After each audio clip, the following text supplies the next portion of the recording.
Hey, what's up, guys? I am here again for a Making Entertainment Entertaining Again show with someone who actually inadvertently created a lot of entertaining entertainment for us last night. So yeah, yeah. So oh my god, and I have it running in my background too.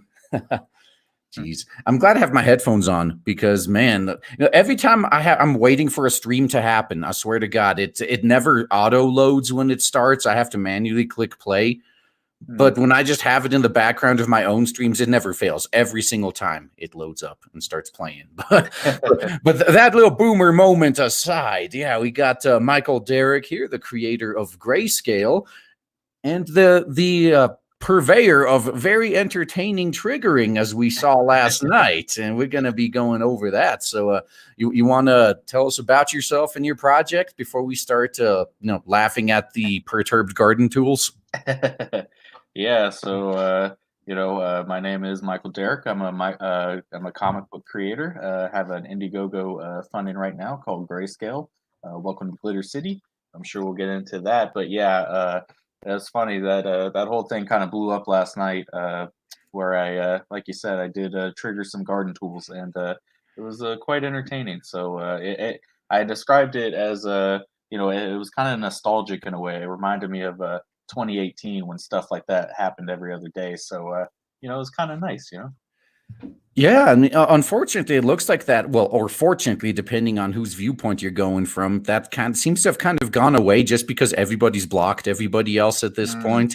yeah, exactly. Yeah, Yeah. like in your case too, you didn't even know about it because all these people have you blocked, and then we just have to tell you. So Yeah, apparently it had been going on for a few hours. I had no idea because, yeah, like you said, most of the suspects, the usual suspects, had me blocked. So I was blissfully unaware that some people in the industry were triggered by my comics. So, but some people were kind enough to point that out to me, and they sent me some screenshots, so I got to enjoy it secondhand. whoa, no, hold on a second there. Did you unironically count Renfamous as someone in the industry? I mean, I cannot let that slide. Well, I mean, everyone else counts her, so might as well, right? Okay. Okay. According Okay. to Joe Quesada and Eric Larson, she might as well be a creator at this point. The way they treat her. Oh, she had like a 5-6 page story in Deadbeats. I guess that counts. Okay. Which means you're going to be a more prolific creator in the industry than her once this launches. So yeah, this is not a screenshot. This is the actual tweet you should be able to see right now. So yeah, you got Ren from it saying, this page from a comic skate book looks like a Ben Garrison cartoon that is somehow sadder and hornier than a normal Ben Garrison cartoon. And we got this. Yeah, this I'm gonna zoom out for this one. So yeah, I know you created this just to trigger them. So yeah, I got the whole make mine milkshake fiasco, free the milkshakes and nipples too. Now see, I have one complaint. I brought this up on my stream last night, but my one complaint is at least the women in the back actually look attractive. Hmm. That is not the typical feminist right there. So I have to correct you a little bit there, but then again, it does make the panel a lot better to look at. So Yeah, I do have to give full credit where credit is due. This was completely the from the imagination of our artist for Grayscale, PK. He when the campaign was funding, we were like, we need another promotional image to put out there, and this is what he came up with. And when I saw it before he posted, I was like, I kind of just smiled. I was like, I had a feeling, oh, this might turn some heads, this might trigger some people. So it made me very happy, and luckily they took the bait, and we got some free publicity out of it. But yeah, PK, he I don't think he has it in him to draw ugly women. Like he that's kind of his philosophy is even when he's drawing SJW feminists, like he's got to make them look good. It's just he can't help himself. yeah, I can see where that's again. It makes it a lot more pleasant for us to look at, but Yeah. yeah, but the level of realism is pretty low. But then I mean, it is a parody, so yeah, I mean that does it's okay. It's okay. It's not actually real. Yeah, so this not famous herself decided to yeah. Now of course no name. No, it's just this is a comic skate book. She didn't want to advertise for you, but that's okay. We're Mhm. all going to do that tonight because Oh, so by the way, the link is in the description. I'm going to post it in the chat as well. If you like what you see on screen, Grayskale is still funding. They're 29 hours to go, and they still need $570 to hit that goal. So yeah, we are so close, but it's going to be tight, but I think we can pull it off. yeah, and oh, okay, I'm not good. Actually, never mind. This is probably going to steal your thunder a little bit, but yeah, because I wasn't paying too much attention to when the campaign actually started. So how many days have actually gone by? We're almost at the end of our 30 days. So yeah, we got 33 hours left, and hoping we can get funded. We're at 87. Right. Actually, last time I checked, it was 87. I think we're at 89% now. 88%. 88%. Okay, yeah. So we still got a ways to go, but we are very, very close. Alrighty, cool. So that's going to be great. If all goes well, you could just leave it open. Do pull a Cecil, like half an hour before it's about to end. Say, I'm going to extend it another 30 days. Yeah, we do have that 30-day extension. I don't, that would be worst case scenario if it looks like we're not going to get funded. I will do that, but my hope is that we will get funded with that first 30 days, so we can just go straight to in demand and get this book into production, because I want to get it out as soon as possible. So does that mean that it's mostly ready to go? No, we've got a few pages already complete, but yeah, we can't really finish the rest of the book till we get the money. So yeah.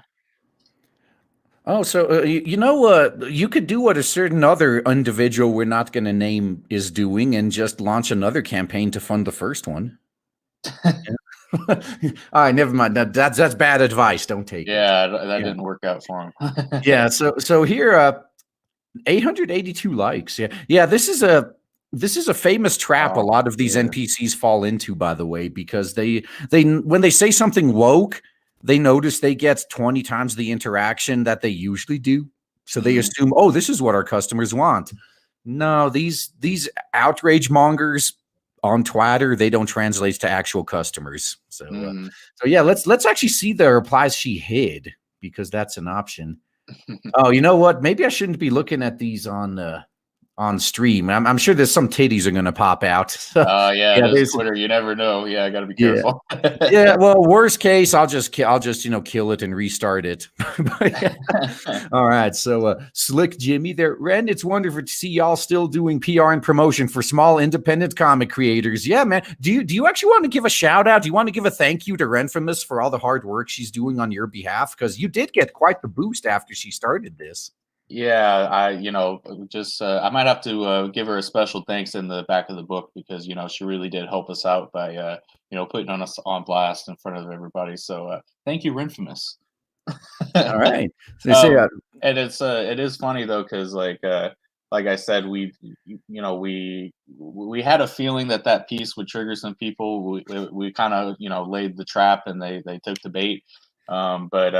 Yeah, it's even throughout the whole campaign, usually I'm pretty tame on Twitter, but I some of my tweets were a little saltier than usual, just kind of hoping that I'd get that outrage mob to come after me so we could get some promotion. But I'm glad they finally took the bait in the last couple days. Nice. See, it's awesome. We're learning how to actually use them, because the only value these people have in life is to be used as free marketing by us. And exactly, yeah, people are learning. It's like EVS always says, you got to hook up the SJWs to the plow, make them work for you. Yep.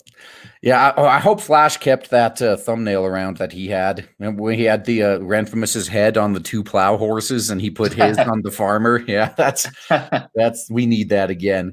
All right, so then you got so of course she blocked this one. So you got War Campaign showing up. Like, don't worry, your opportunity to back this original work has not yet passed, but you must act now, with a link to your campaign, of course. So that of course had to be blocked. And then then tagging you in, which doesn't mean anything, because apparently they don't know that you've been blocked by everybody. So yeah, unfortunately, this doesn't. This happens to me all the time too. I keep getting tagged into conversations, and I click on it, and it's just a whole bunch of tweets not available. Yep, same here. Yeah, yeah. I don't. I mean, I could, like we were discussing before that we went live. If it's something I actually want to see, I just copy paste the URL into another browser. But if it's just reading NPCs, I don't care. I don't.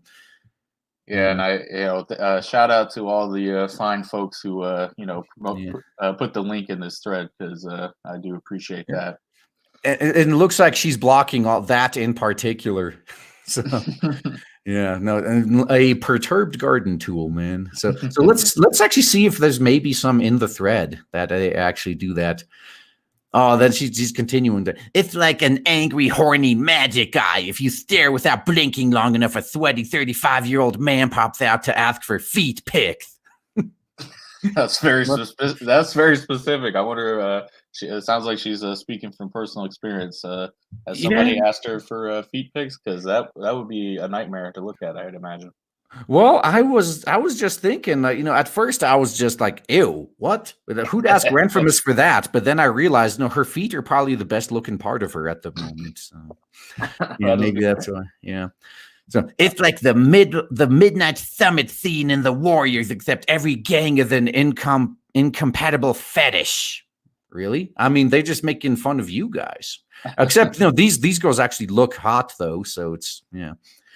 The guy who made this comic publicly posted previews like this and then asked for 5,000 to make more. Actually, you asked for the 5,000 before you posted this, didn't you? Yeah, this came fairly late in the campaign, so get your facts right, Infamous.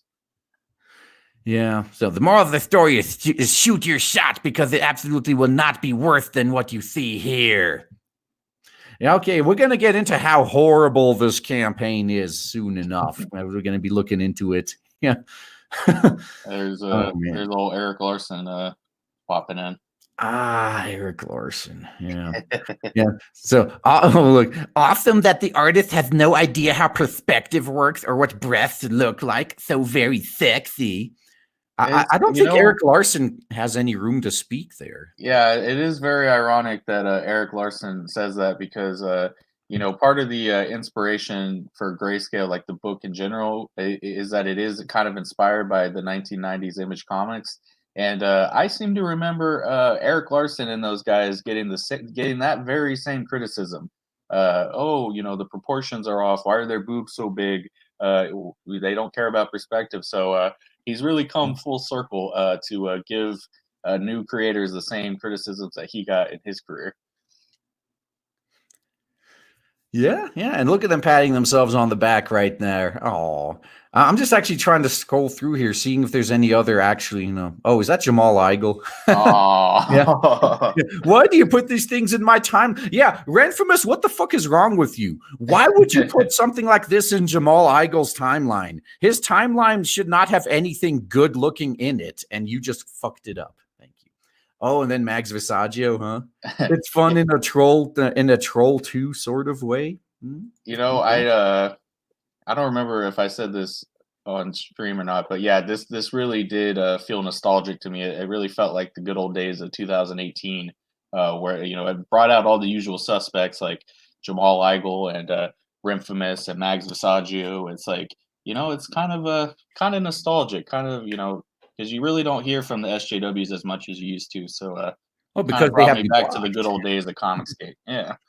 Yeah. Although it is kind of funny, in case you haven't been paying attention, I'm quite sure you already know, but guess who decided to start a new YouTube career yesterday?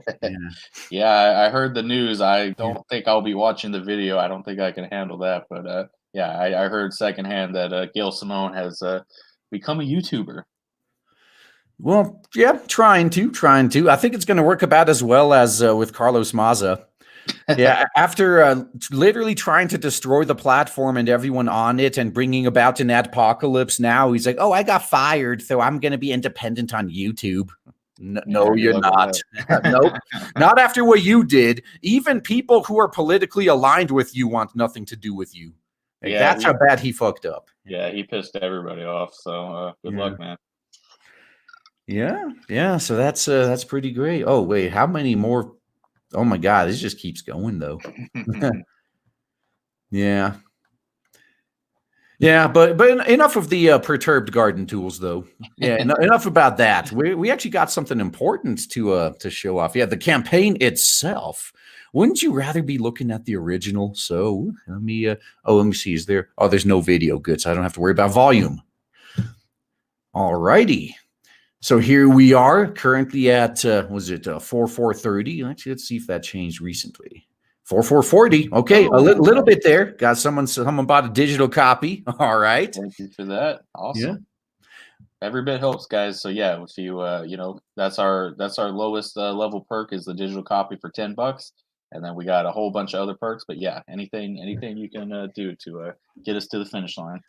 Now, just as a troll, you should have $65 shipping charge for the digital copy. Yeah, only internationally though. Yeah. Hey. Now, as much of a meme as that is, though, I actually I get why he does that.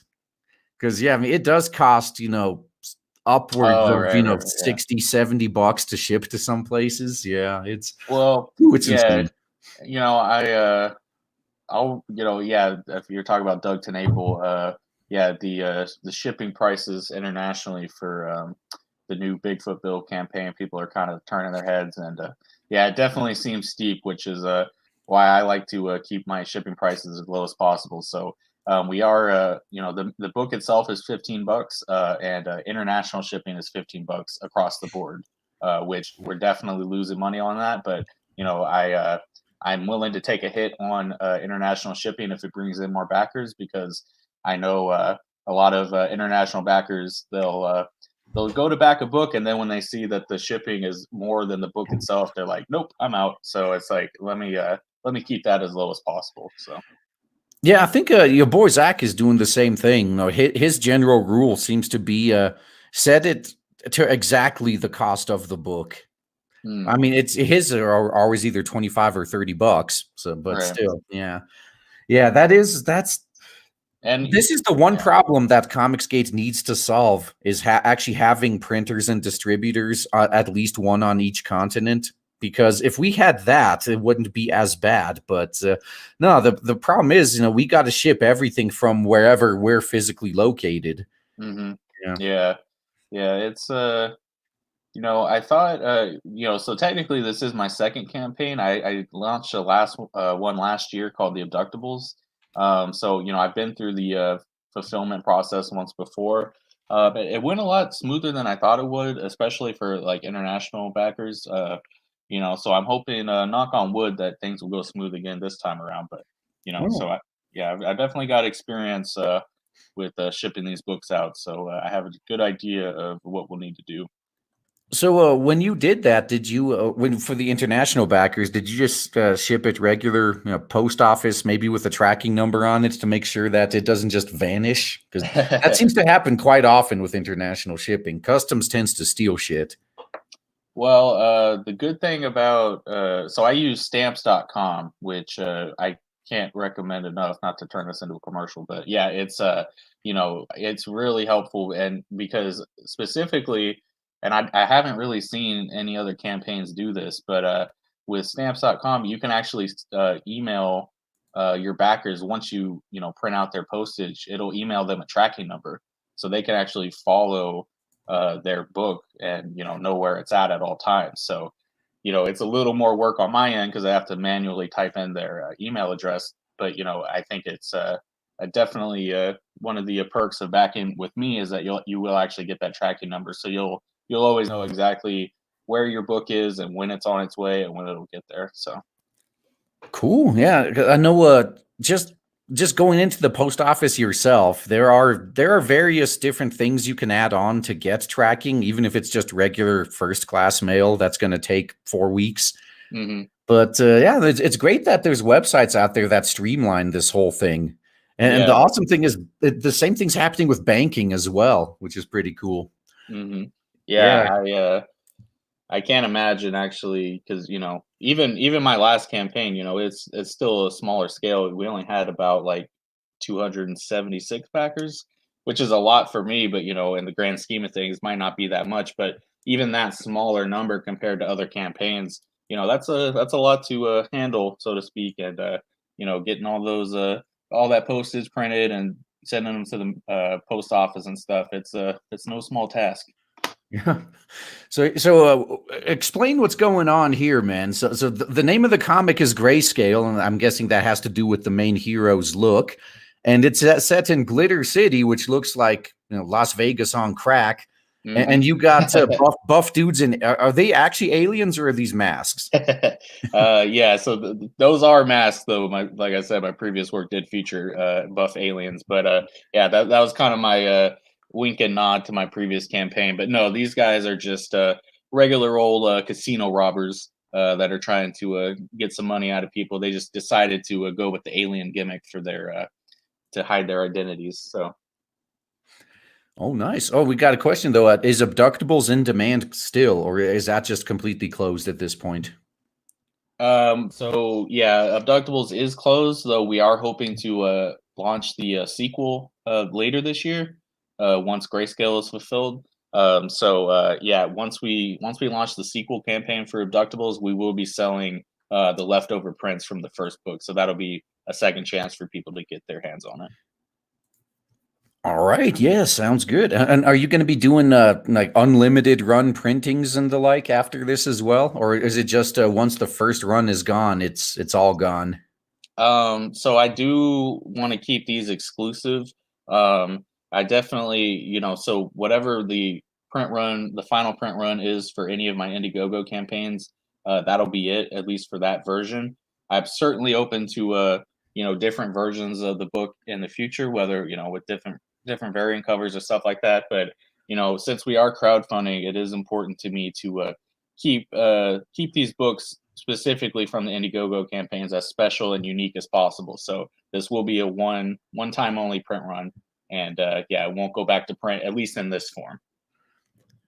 Yeah, sounds good. I think Malin does the same thing where he just after his first printing, he just does a separate cover for all future ones. So Yeah. even if the book is the same, yeah, you only get that cover if you back then.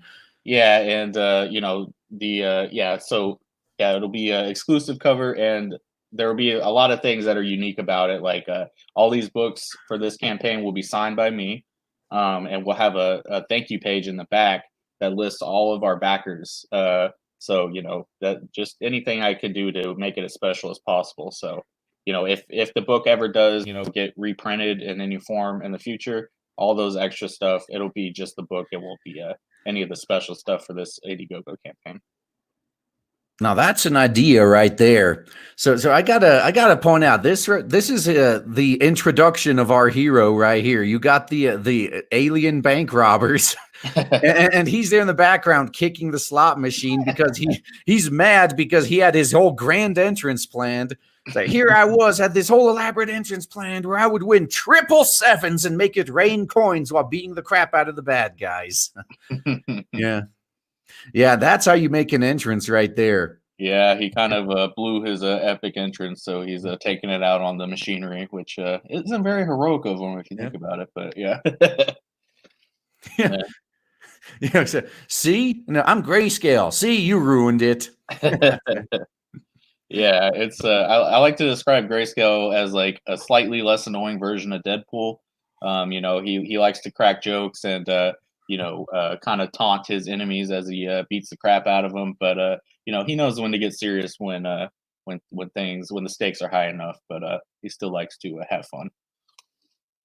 So, how much of this is influenced by something like Deadpool, for example? There is definitely a Deadpool influence. I describe Grayscale as he's definitely influenced by kind of the street level characters like Daredevil or Moon Knight. So while he does have these crazy mystical karmic powers, really, he is just a flesh and blood guy underneath that costume, and he's got his work cut out for him, dealing with all these superpowered characters that he fights. So the karma only gets him so far. So yeah, he's definitely inspired by those street level characters. Yeah, and it looks like your artist knows how to keep attention right there. So as you can kind of see, yeah. Anyone who's been to Vegas, I mean, this is just normal attire. I mean, this is just what average women wear out in the streets in Vegas. I mean, yeah, totally. Yeah. Oh man, then you got the strip club shootout, yeah, or casino shootout, yeah. Nice. Yeah, and it's we'll definitely get to see all the nice hot spots of Glitter City. Like you said, it is kind of like Las Vegas on crack. That was definitely our main inspiration, which not too many superheroes operating out of Las Vegas. But I've always been a fan of the fictional cities. I know it's cool that Marvel, all the characters live in New York. But to me, I've always preferred the fictional cities like Metropolis or Gotham City. Like, I think there's just a lot more potential when you have a fictional version, because anything goes, and I can be as crazy as I want and put all this creative stuff in there. So Yeah, even if even if your original city was influenced by a real life one, yeah. So yeah. like here, is your version of Vegas like, so close to the real thing that during the day it's like the most boring place to like ever? If you guys, see, it's if you drive through Vegas at night, it's just like you see in all the movies. If you drive through Vegas during the day, it's like, oh look, it's another desert city. Yeah, we'll definitely keep Glitter City as interesting both at night and during the day. It's a crazy town. It's Grayscale. He's not the only superpower character in his universe. He's just one of many, and especially in Glitter City, there's a lot of crazy people with crazy powers. Super villains that he has to contend with, and yeah, it's definitely not out of the ordinary for a guy to be running around in a costume with a mask. So he's trying to make a name for himself. He's still fairly new in his crime fighting career at the start of the book. So Yeah, I mean, if you wanted to make any other setting and have it be even remotely realistic, where you could walk a guy in a funny suit walking around in a mask, it would have to either take place in a furry convention or an anime convention, really. But exactly. now that would be an interesting story. But yeah, listen right here. It's what's wrong? You forgot to bring your probe. Now here, you can borrow mine. And he just has a club, right? It's like is there anything Yeah, special to it, or is it just a beating stick? yeah, it's kind of well, I call it his trusty truncheon. It's kind of his equalizer because yeah, while he can see people's karma, again, he is just a highly trained human being, so he kind of needs something to even the odds when he deals with people with super strength. So yeah, he uses his trusty truncheon to crack some skulls and bust some kneecaps when he needs to. Yeah, so pretty much like Batman, except probably not as rich. So, Yeah, he's he's kind of a working class Batman, I suppose you could say. yeah, so there we go. In case you guys needed more reasons to back, there's a few. There's so much plot on display right here. It's not even funny. Yeah, if you think about it, PK, our artist, he didn't even really need to draw that milkshake pinup, because even these pages themselves, like anything with boobs, is guaranteed to trigger SJWs. So, even these pages probably would have made their heads explode. Well, I think when he did that pinup, though, that's what attracted him, because it was clearly a hit, like right, Hmm. just a Yeah. shot right at him right there. So, yeah. Oh, whoa, wait. It looks like the casino owner set it all up, huh? There you go. Yeah, there's Yeah. that's the thing about having the ability to see people's karma is things aren't always as they seem to the general public. And while someone might seem like the victim in a situation, or a good person, Grayscale knows exactly who the good guys and the bad guys are. So he's kind of got the casino owner's number here. And yeah, it's I think there's a really cool twist with this as well. That's happens on the next page that unfortunately you had to back the book to see. But yeah, it definitely plays into the storyline of the book. Yeah, it's the same way we do it. So, we're going to show a lot, but not all. Hmm. Yeah, gotta leave them wanting more. But yeah, it definitely was important to me to have these first 5 pages of the book completely colored and lettered, so people can read through them and get a sense of how things are going to play out. And see a bunch of titties. Yeah, exactly. Yeah. Got to keep your priorities straight after all. That's Yeah, so another inspiration I'm seeing here is probably Daredevil. yeah. He couldn't exactly read people's karma, but he could see their heartbeat, and that Hmm. was pretty close. Yeah, Yeah. yeah. He don't be able to tell if they're lying or not. And yeah, so yeah, Grayscale, he sees people's karma. To him, it's kind of visually represented as like an aura that surrounds their body. So if someone's really evil, they've done a lot of terrible things in their life, they'll have a kind of a swirling black energy that surrounds them.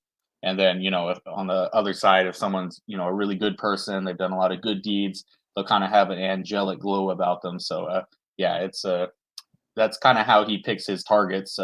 He doesn't have to sit around and wait for someone to cause some trouble. He can go straight to the source and take them out. Yeah, and then what would he see if he came across Renfremus? Would it be like this blue whale-sized black hole, or what? The darkest, most evil karma he's ever seen. Yeah. Yeah, I do kind of agree with your boy Zach on a lot of this, and this he was a guy who fought terrorists in the Middle East, and he just like, yeah, but even these terrorists are at least fighting for something. They have something they believe in, and they don't wake up every day just, oh, I'm gonna ruin people's lives for no fucking reason. Mm-hmm. Like, nah, these Yeah. people are like the most evil people that have ever been created by the human race. Can't disagree with them there. Yeah. So the K stands for karma. Okay. Yeah. Now this. Okay. That's now I'm curious. So your artist, like from the writer of the Abductables, which we mentioned earlier, and the artist of the Ballad of Dusty Tortillas. Yeah, so that was another Comicscape book, which I think is about to go into fulfillment. I think they posted the photos of the books that they got in. But yeah, that was a Western book that was illustrated by PK. So yeah. Yeah, I gotta say that's a brilliant name right there. Although, how long would you have to leave your tortillas out for them to get dusty? Though that's what concerns me. Like they'd have to be stale by the time you try to eat them. Well, it's the old West. Pretty much everything was covered in dust back then, I'd imagine. Oh, true, true. You just go outside. It was the same thing from that region of Poland my parents are from. It's nothing but coal mines everywhere. So if you wear a white shirt, by the time you come home at the end of the day, your shirt's gray. Yeah. Yeah, almost like this. Yeah, almost like his hair. Yeah, that's pretty much that's what your white shirt looks like. Yeah. Oh, so right there, here we can get some little spoilers, huh? After running afoul of a notorious casino boss. I wonder. Who was that? Grayskale finds himself targeted by a gauntlet of increasingly dangerous supervillains. Oh, are we going to do that? That whole thing where you got the big boss of the villains is like, I'm just going to send my progressively stronger minions to deal with them. Yeah, definitely. And I'm hoping that this first book, Welcome to Glitter City, is just the first of many, because we do have an overarching storyline, and that overarching storyline is kind of leading to a final boss who's kind of pulling the strings behind everything. But each book will have a whole ton of villains, and this first one is no exception. So there will be a lot of crazy fights to see in this book. A ton of villains. That's what I like to see right there. Yeah. Oh, okay. Saying RGE show us the boobs. Okay. Well, actually, I wonder maybe. That's the Donald DeLay cover, huh? Yeah. Yeah, that's it's not the cover, but it is a pinup that he did, and we did sell that original art, so that was very nice. There it is, All colored. right. But the original is, I mean, this is all digitally colored, right? So whoever got the original just gets black and white. Yeah, and Donald doesn't do a lot of original art. He mostly does work digitally. So. Oh yeah, no, I know how that is, man. Because it's sometimes it's a challenge, kind of trying to think up some perks, especially if you do work with someone who's just all digital. Yeah. Yeah. Oh, so you guys wanted some boobies? Here you go. Here you go. You got a few, and there's more further down. Yep. Okay, so at 8,000, exclusive trading card, 10,000, travel brochure. Is that like a little ash can thing? Yeah, it'll be a little printout, kind of like a fold out. It'll have exclusive illustrations of the various hotspots of Glitter City.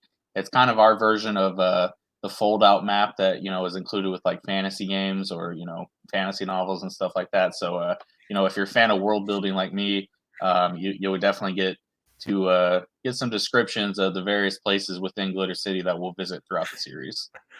Ooh. And you could also potentially get this pinup. So if you meet that tier, are you going to sell the original art as well? For that, no, because the artist Pablo Romero, he is digital only, I believe. So yeah, but if we hit that stretch goal, that a printout of that glorious lady will be included with all orders. So But speaking of Wow. ash cans, this is actually an add-on perk that you can choose at checkout if you'd like. It's a 24-page original sci-fi story written and drawn by Grayscale artist PK. It takes place on a Mars colony in the far future. We have a few preview pages there, so if you want a little more bang for your buck, you can add that to your order at checkout. Get another comic. Yeah, and you got a nice backstory shot right there too. Well played. Yes. Yeah, and I see. No, someone should tease this at Infamous as well, just Yeah. once. Yeah, yeah, that's the thing. No, but actually, no, I take that back. Any communication with them is going to be viewed as harassment. So just literally keep ignoring them, I guess. Yeah. Yeah, yeah. Any sort of communication whatsoever, unless you're praising them, is considered harassment. So, and Twitter sides with them too. Even though Renfrew should have been permanently banned from Twitter at least 4 times already. I mean, she knows. Yeah, she knows Zoe Quinn. You know who has a body. Yeah, everyone's afraid because she's got a body count. So if Zoe Quinn on the Trust and Safety Council says, "Yeah, you let my blue whale friends go," they're like, "Whatever you say, just don't kill us." Yeah, and that's why, as even though triggering the SJWs was kind of, a hope with the campaign, because they're always good for free publicity. You really do got to be careful with how you do things, because they will ban you at the drop of a hat. So I definitely I try to be a good boy on Twitter most days, because I definitely don't want to get banned, because that would hurt me for promotional reasons. But so you gotta know how to play the system, so to speak. Did she just self-destruct herself? Yeah. Well, you have to Hey. get the ash can to find out what that's all about. Oh, it's just that time of month. It happens all the time. Yeah, that's why. See, that's why Mars looks like this. Yeah, it's because I mean this is Martian women's time of the month. That's what that Very is. very symbolic. Mm. Oh, the risks and the challenges. Yeah, that's always a funny one. It's almost like that. What all the NPCs do is they always have some chart at the bottom that says, "Oh, I'm not getting any money for this." Oh yeah, I It hate kind of that. shows based on how little effort you're putting into it. You got no motivation. Yeah, Yeah. that's like a pet peeve of mine with campaigns, is when they talk about, like, oh, I need this money for me. It's like, no, I need the money for the project. And if I get any kind of profit on it, that's not, it's not. People don't need to worry about that. I just want to get people the book, and I want to get the book made and sent out to people. So I don't like when people talk about what the money that they personally need. Oh man, here's some narwhal. Oh yeah, we got a few pinups. We got the one by Narwhal, of course, who's kind of making a name for himself in recent days with Foreign Agent, and then we got this chibi version of Grayscale here, which was illustrated by 6 a.m. Comics, which I love. I really love his take on the character. Mm. So yeah. Awesome. Now, is there other ways you can help? Yeah, this is big.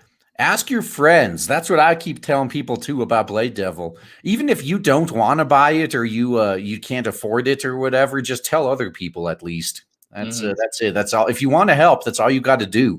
Because even recently, after almost a year of shilling this thing, I still got people coming in like, "Oh, I didn't even know this project existed. How could I have missed this?" I'm like, well, Yeah, yeah. yeah, yeah. That is crazy, and you even see that for like some of the bigger campaigns too, like the ones that like reach 6 figures. Like you'll still have people like, "Oh, I didn't even know that was around." It's like, damn, like it really is like a whole untapped audience of people that really just don't know what these are about. So, spreading the word is very important, because as many eyes as we can get on the product as possible.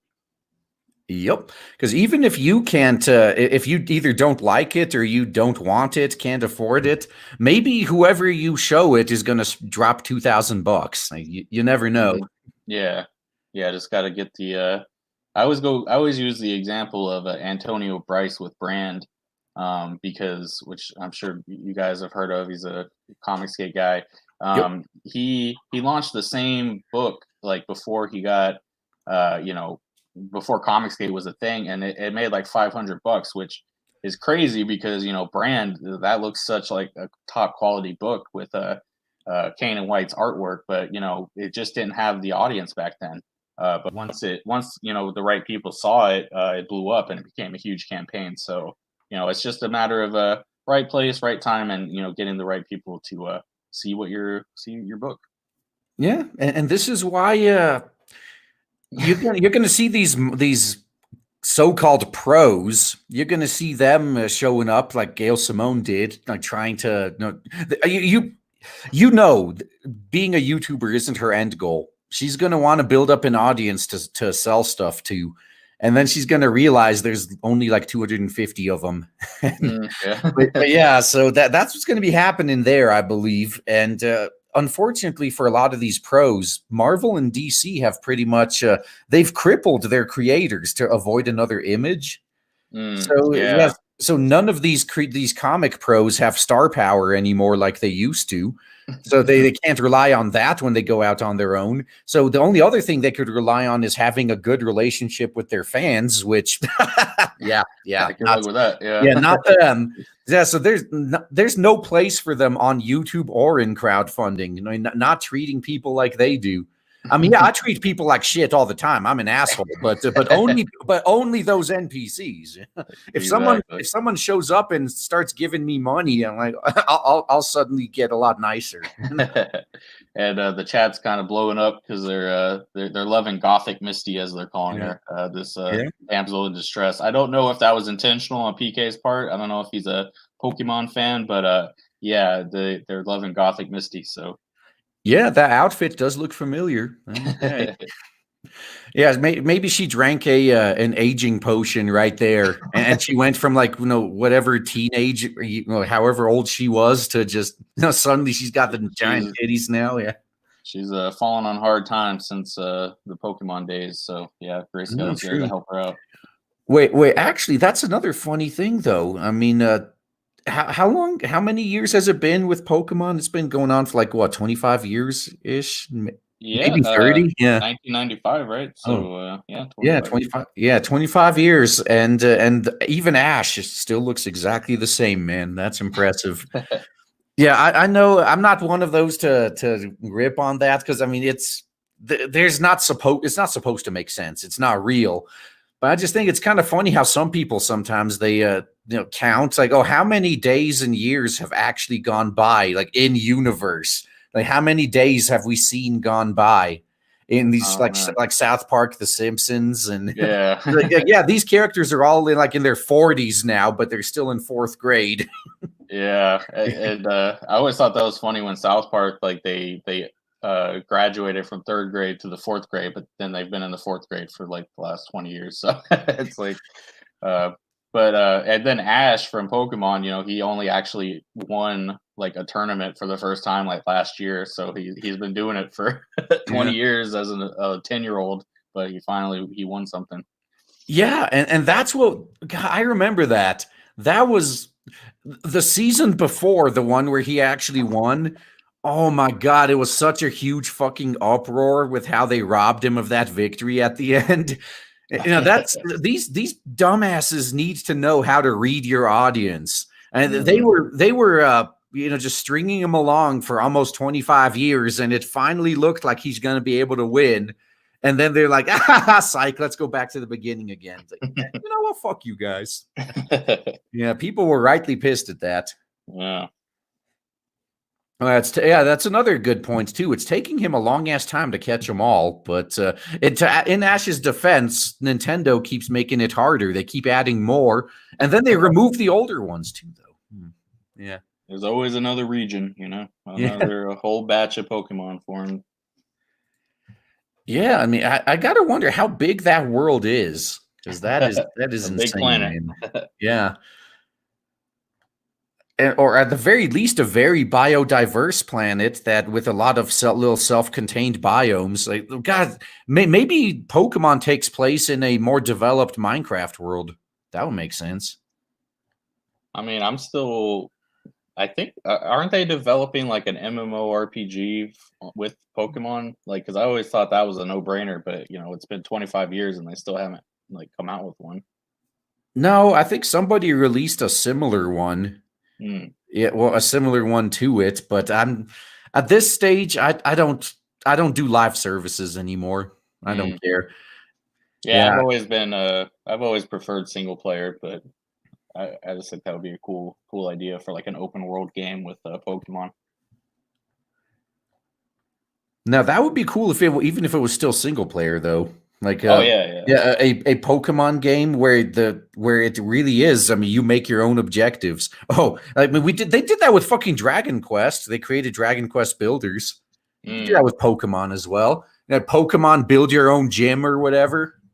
Oh yeah, yeah. They really do need to branch out as much fun as like the traditional games are. I think there's a lot of genres they could explore with that concept. Yeah, yeah, no, that would actually be an interesting one. You start out in some small town and you got to build up your own gym. Sometimes literally like Minecraft style, building it up. Mm, Yeah, and then that what other trainers come from the neighboring towns. Your gym grows, the community. You build the city up around you too. Oh, that'd be a fun one. yeah, definitely. Yeah. As long as they don't have, like with Skyrim. Yeah, those dragons were great until they became the cliff racers of Skyrim. Wait, no, you're just trying to walk from one town to another and say, oh, look, it's another dragon. God damn it.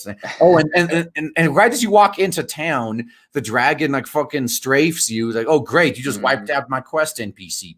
Oh, Yeah. yeah. Yeah, it was Yeah. pretty much guaranteed. It was funny. I'm actually playing through, doing another playthrough of Skyrim right now, and yeah, that is annoying. Though never as annoying as the Cliff Racers from Morrowind. That's just that's a whole new level of annoyance that Skyrim was not able to compete with. But yeah, Oh yeah, yeah. They just every time you killed one, seven more showed up to take its place, and the aggro distance on those fuckers. I swear to God, hmm you set foot outside of town anywhere on the map, and the cliff racers like clear across the island. Like, what the fuck was that? I need to go investigate this. My spidey sense is tingling. Something's going on over there. And then you see that the black cloud of cliff racers just converging on you. oh God, god, again. Yeah, and then every time you kill one, I mean, God, you take care of one mob, and the next three have already spawned and are on their way. Wow, this is it's more. Yeah, that. having PTSD from the Morrowind Cliff Racers. Try not to think about it. I'm having Vietnam flashbacks over here. Yeah, yeah, that's exactly what's going on, man. It's now I had a nice moment there too, where it was that one dungeon. I remember where you were first going underneath that shield into the crater, and there was that one dungeon you had to go through to get in there. Yeah, there's two bosses at the bottom, and one of them has strength drains you. And I was wondering why I was doing so little damage towards the end of that fight, but I eventually, my toughness was, high enough. hmm I outlasted him anyway. I finally got done beating him to death, and then it said, "Oh, you're too encumbered. I couldn't move. What the fuck?" And I checked. Yeah. I was strength drained down to 0.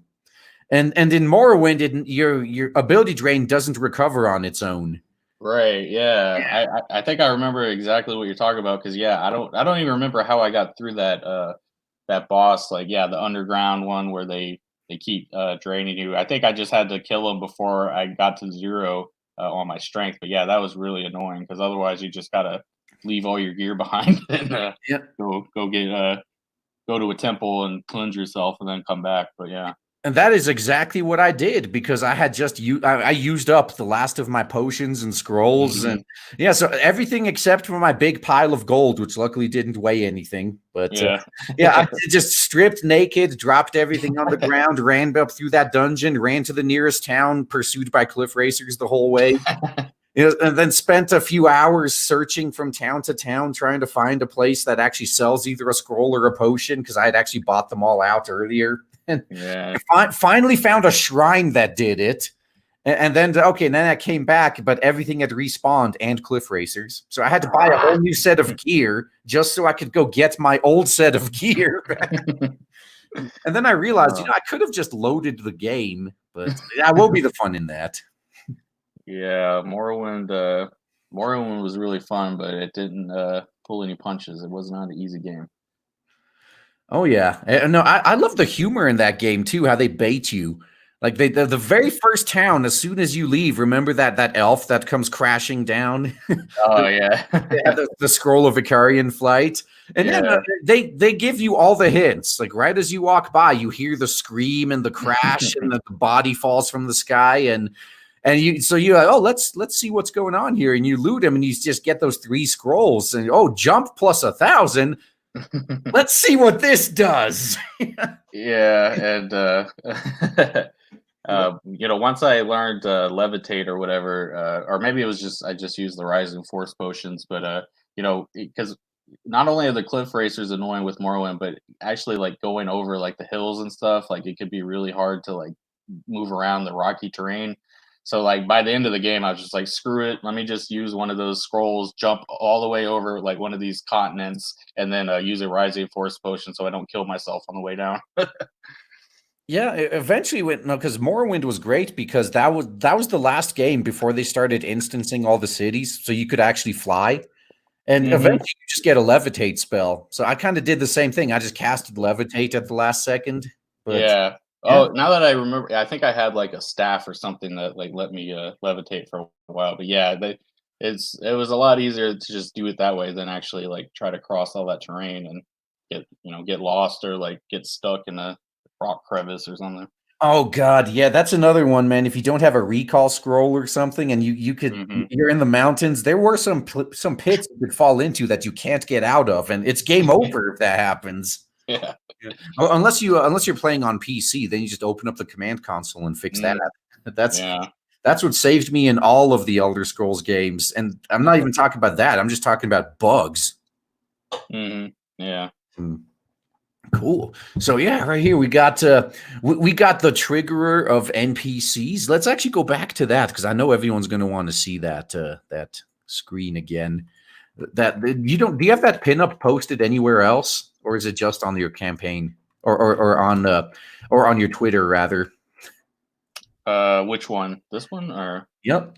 Yeah, Oh the, yeah. the one that triggered all the usual suspects. Yeah. Yeah, we actually that one's not actually on the campaign page. So yeah, it is just on Twitter right now because I don't know if it'll make it into the book. It was really just more for like promotional reasons, but you never know. Now, this, if nothing else, it would be good as a pinup poster. Yeah, it's almost legendary at this point. It's caused such an uproar. Yeah, at least 885 people saw it. Well, 885 likes. That means they would probably had like, 300 million views, and those would have all been dislikes if there was a dislike button still. Yeah, remember when downvoting used to exist? Yeah, that's Pepperidge Farm remembers. Yeah, that's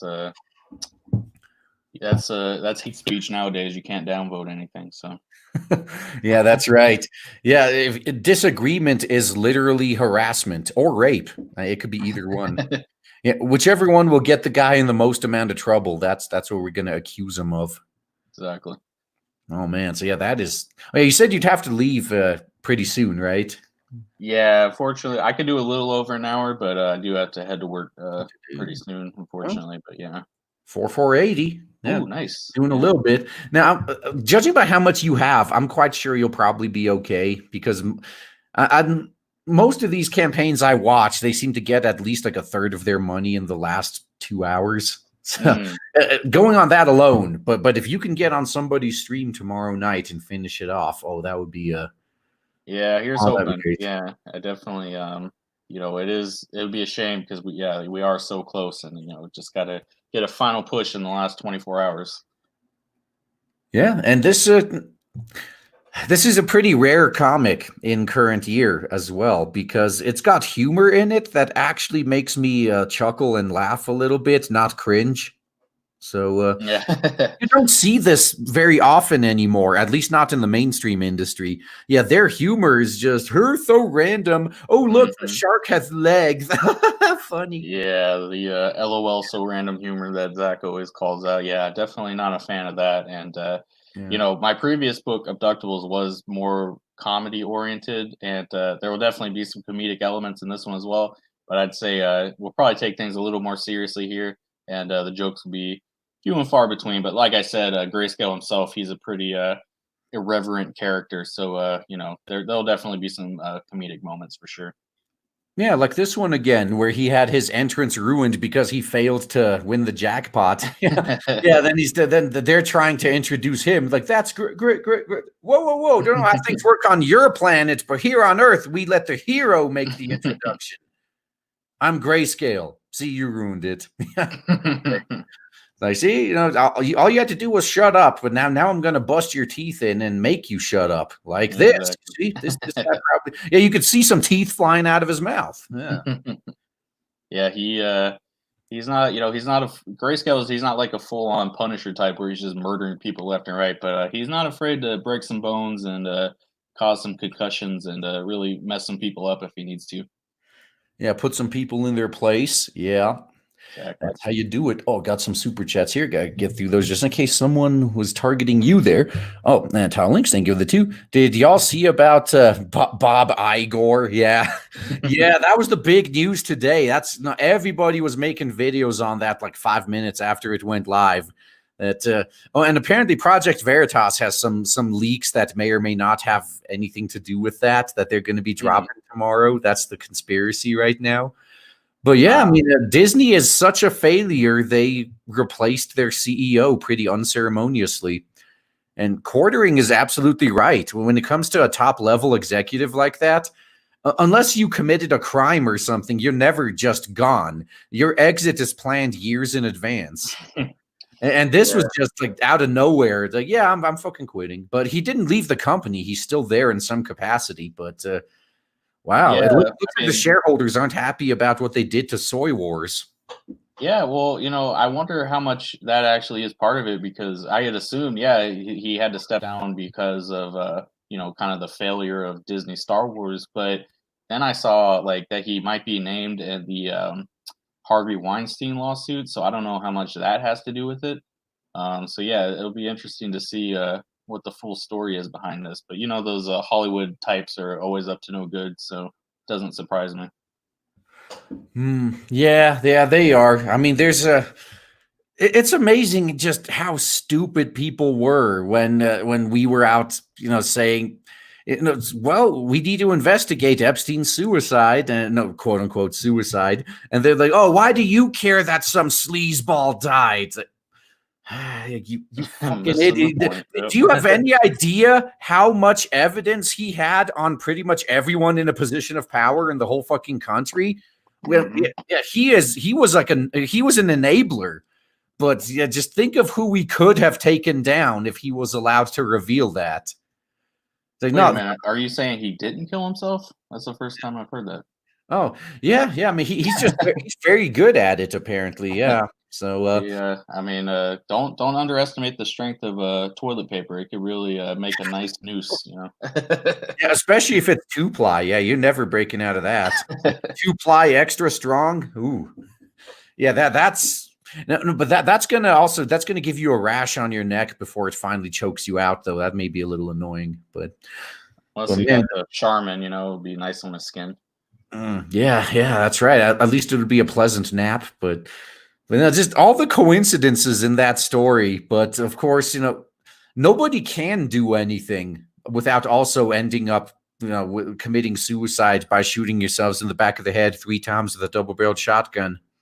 Yeah, I kind of feel a little bad for the security guards, like the prison guards, because they were kind of put in a no-win situation. Like, you either do what you're told and look the other way, or you get killed, but you're probably going to get killed anyway. So, that's a tough situation to be in. That's not, I feel bad for them, but Yeah, that's true. I bet they had a choice between either fighting back and having their whole family killed, or just having their own lives destroyed. Yeah, you could choose. Yeah, and I could see why some of these people accept these. I mean, there's all these people raging about like, oh, crooked cops like helping drug gangs and all that shit. And I'm just, put yourself in the position of that cop. You're making maybe 40, 50,000 a year supporting a family. You got a wife, kids, all that. Dangerous job, very thankless in a lot of cases. And here some guy comes up and says, bro, I will give you $1 million a year. And literally all you got to do is look the other way.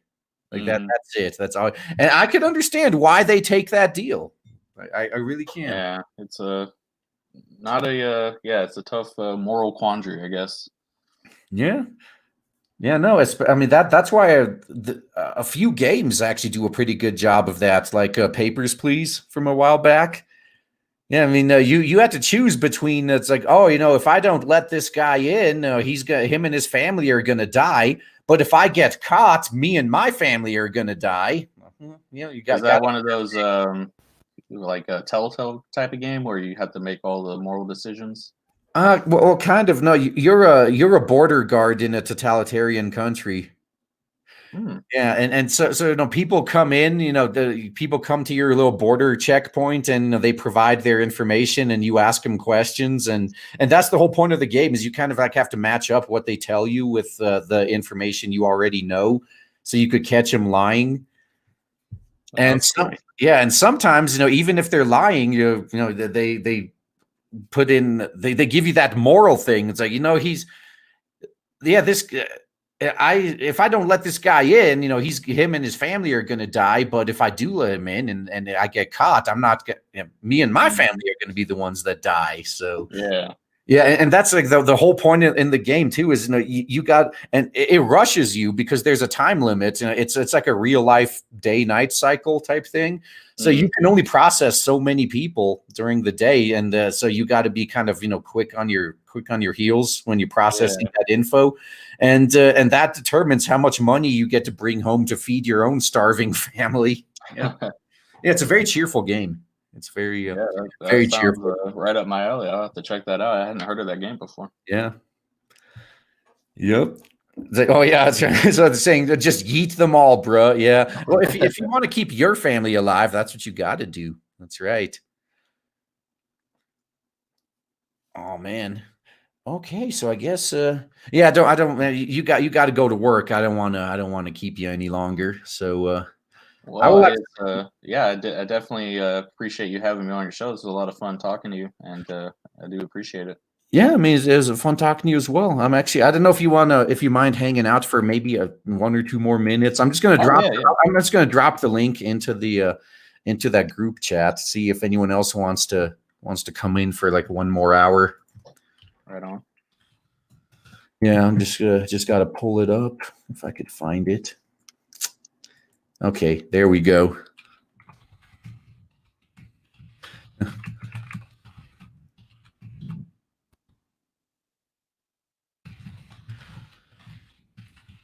Okay, so link posted. All right. Oh, cool. All right, so I just got to see my artist. Yeah, he's actually going to sleep.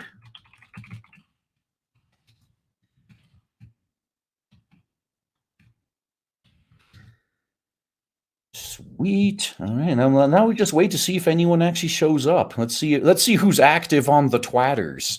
I mean, yeah, it's first come, first serve. The first 5 people that show up get in because that's the limit of these things, man. That is the limit. Yeah, man, baby, sleep. Yeah. Oh, so Ethan stream on World Class Bullshitters earlier. Yeah, he was. No, I think it was Mecha Random that they were pointing out, correctly. He's like, don't. You got to stop shitting on the fans, all that good stuff. And then said, I can't call them toxic man babies. And then you got toxic man baby in the chat. It's like, what the fuck? You're supposed to call me then. Just that one person. Yeah. Yeah, exactly. I guess we're gonna have to find another name for him if we can't call him a toxic man baby anymore, because that would be well, I wear the title of toxic man baby with pride at this point. Yeah. Oh, me too. Well, that's why we pick names like that. It's just because we make it our own. They may insult us, but fine, fuck them. We're just gonna take their insults and just make them our own. Like, oh crap, we got the first invader here. Oh boy. Flat out, here we go. Time. Hey. What's up, guys? Now we can hear you. Yeah. Oh man, oh man, we actually had a real nice discussion last time you were on, but your campaign. You also have a pre-launch page up. You got the next Captain Love, but in the meantime, Michael, thank you for showing up, man. I know you got to go to work. hopefully by the time you get back from work, you may actually be a lot closer to finishing your campaign. So still just 89% with 28 hours left, man. Yeah, luckily that's $520, man. You can make it. So close, but yeah, luckily I have a job where I get a lot of downtime, so I'll be promoting throughout the night. So hopefully we can get there in this last 28 hours. Go after them European guys, man. Exactly. Yeah, that's right. I mean, it's the butt crack of dawn over there in Europe. They're all going to be waking up. Perfect. Well, that and the shipping costs more, so they're going to be bigger backers in general. So that is true, though.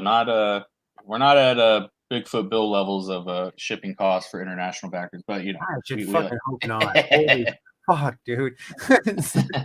Yeah, I mean, that is insane. But I mean, like I mentioned earlier, I understand why they do it, because it does cost that much to ship to a lot of those places. And to be a little fair to Doug, I mean, he does print hardcovers, so obviously that's gonna make the weight of the package a lot more. But yeah, I mean, I gotta say, whoever is the first person to fix this problem of ours is probably going to be making bank.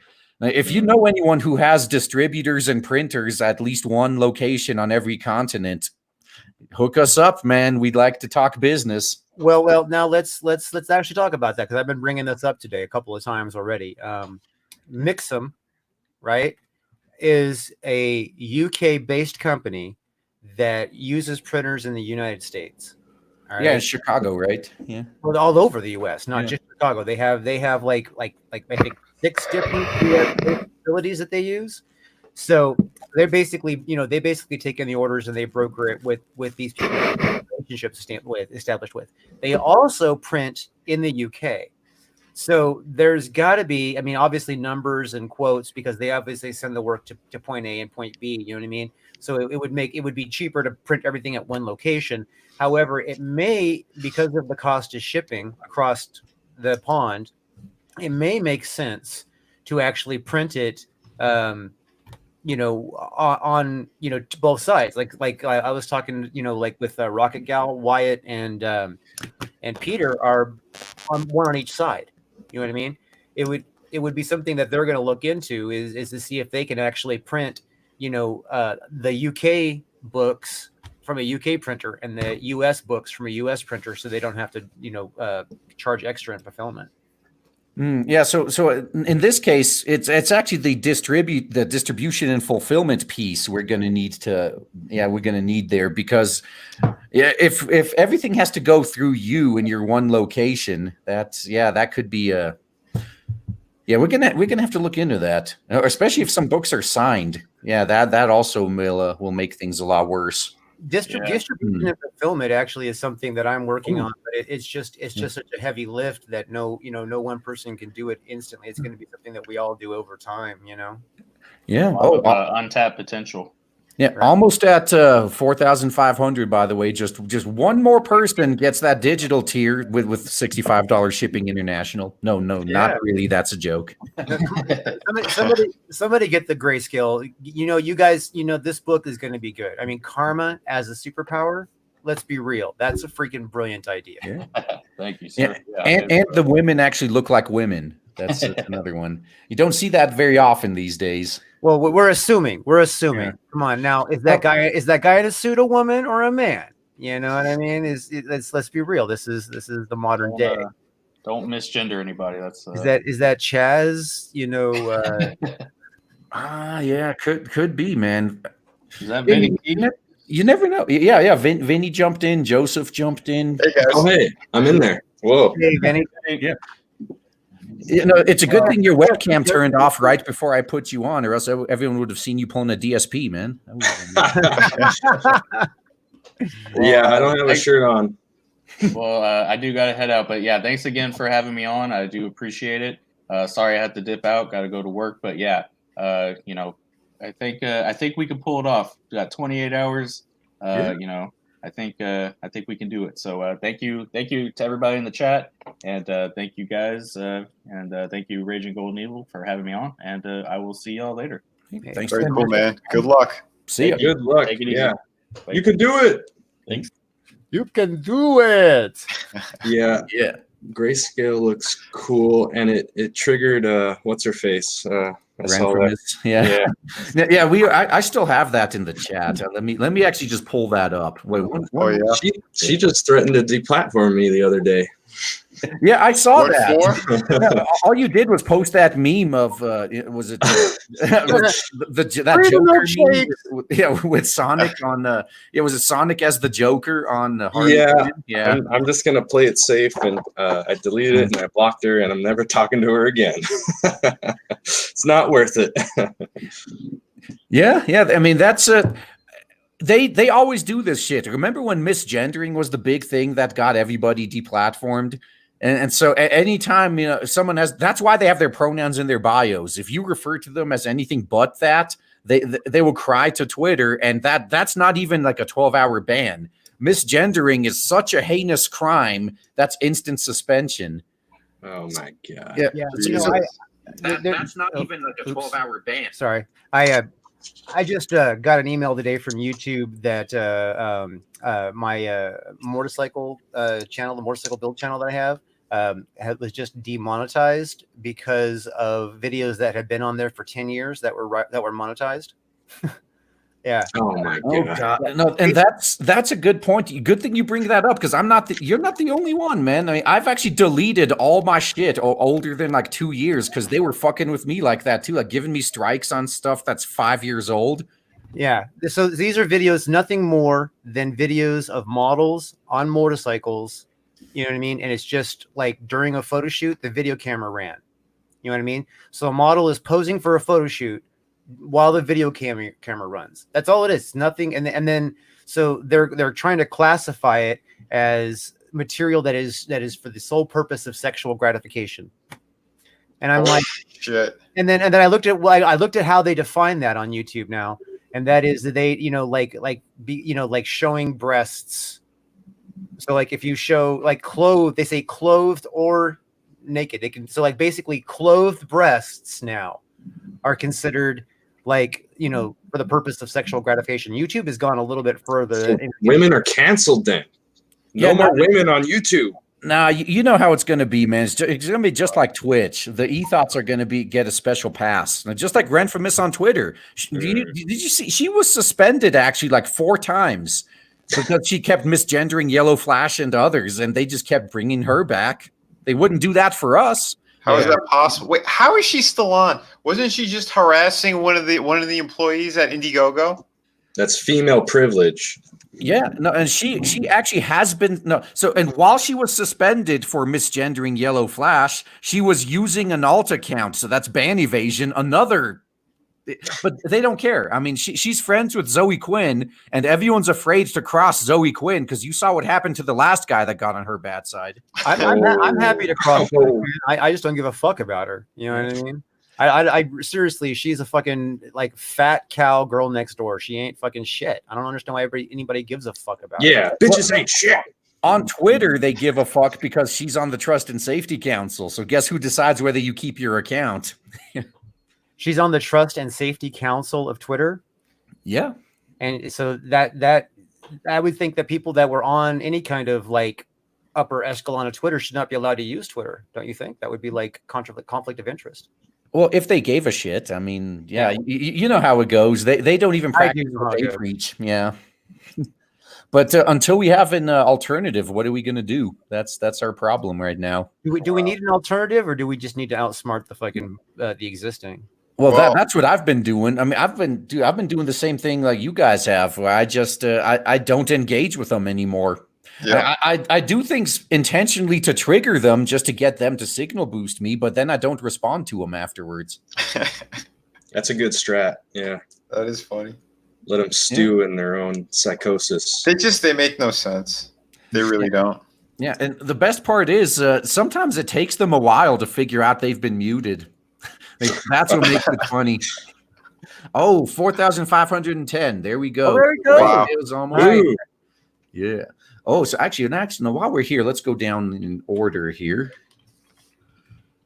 Okay, so The next, actually, do you have an exact date for when Rise of the Pirate King is coming out, or is it just sometime next month? I want. Well, I was kind of hoping to do it the last week of March. I'm so many people are launching in March.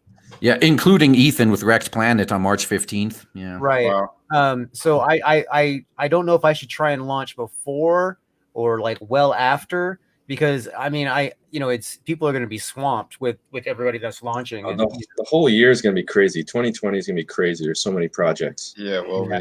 And I don't.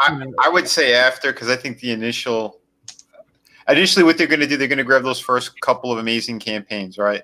Right. So, because I mean, starting on the 1st, we got Liam Gray with his awesome book that there's such build up and hype.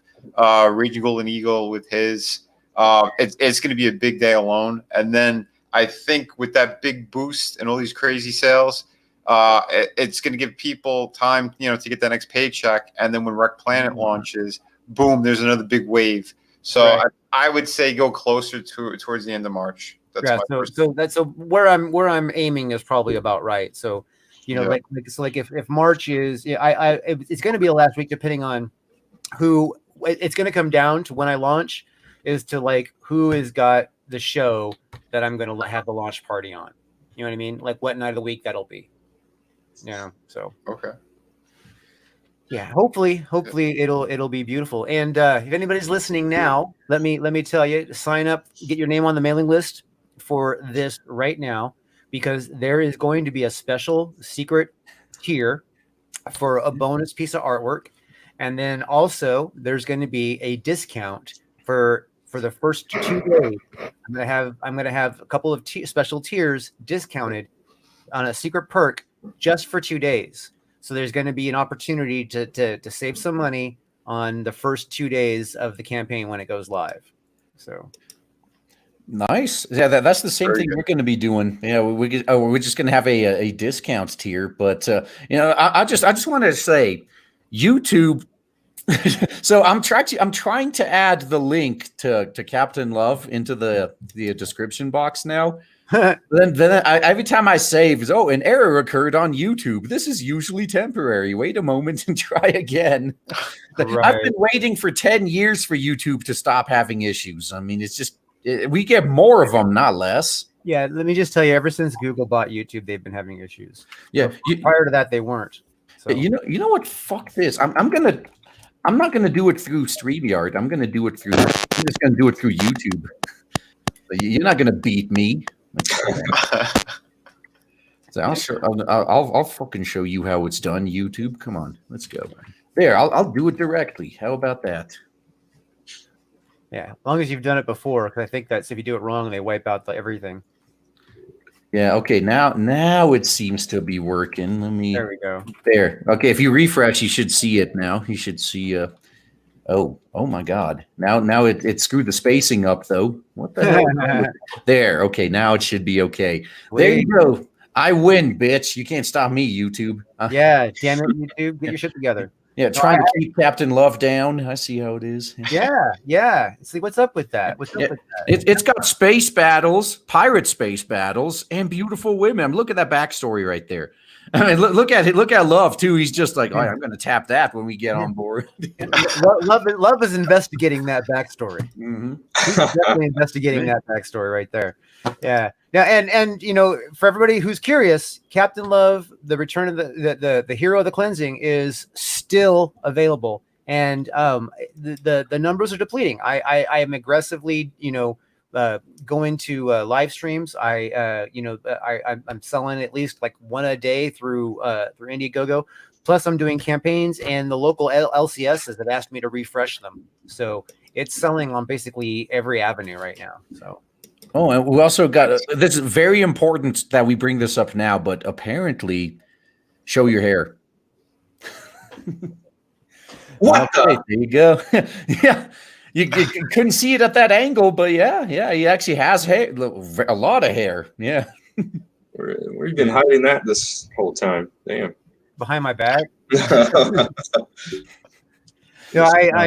I almost I usually don't like wear it down unless there's a good reason, because when your hair is this long, it catches on shit. Yeah, I used to have longer hair too, so that was two reasons I stopped with that. One was, as you just described it, it was just such a pain in the ass, and the other one was it got really annoying being mistaken for a girl when someone walks up behind you. Yeah. So eventually, I was like, I'm just gonna, because it was when I was in high school, and then after like my senior year, let's just shave it all off. Did someone just like come up and smack your ass or something? What happened? No. Thankfully, no. But although that would have been pretty damn funny if that happened. Yeah, row for war campaign. No, it would be like I was at an anime convention once with some of my real life friends, and one of them, you guys know Sailor Bubba. No. No, it was this like fat biker dude that was going around dressed as Sailor Moon to all these different conventions. Yeah. So he kind of did that type of thing where, you got this like fat bearded dude and he was walking around in a Catgirl outfit. Oh, no. And we heard, and actually, he didn't hear this. He didn't hear this until the end. But, there was two guys walking behind us, and me and another one of my friends, we could hear them talking. It's like, oh man, that girl's kind of cute. And then we're like slowing him down. It's like, hey, slow down. And then they gave him a good look as they passed, and then they saw the beard come into vision, and oh my god, it's a trap! It's a trap! That's funny. No, that's hilarious. I usually don't dress in a way that I would get mistaken for a woman. However, there have been times when I've had a drunk guy come up and and like ask if he could buy me a drink, without even knowing what I look like from the front. It's ma'am. Yeah, that's right. I'll be like, yeah, but I ain't gonna fuck you, man. Man. No homo. All you gotta say, no homo. All right, and through the woods. I mean, since last time we checked, almost at $21,000. Nice. Yeah, man. Yeah, I'm really pushing for the 25 because at 25, all those early backers, they're gonna get a bonus gift. They're gonna get a free ash can. So if you back before March 19th and we hit 25K, you automatically get a free ash can. And that's going to have Kelsey Shannon cover, a couple of other great artists from CG in there. And yeah, I want to do something extra nice for everybody. So as long as my campaign keeps making good money, I'm going to keep giving you guys awesome free perks on top of your regular order. Yeah, no, that's good too, man. And this is a story you already have done. Yeah, right? Yeah, it's done. It's all done. Yeah. I got my proof copy too. And knock on it again. Yeah. Of course. Hey, everyone. Yeah. Hey. We have a random French Canadian invasion going on. Yeah, I just sneaked in here. How's everyone doing? Yeah. Thanks for the invite. I bet.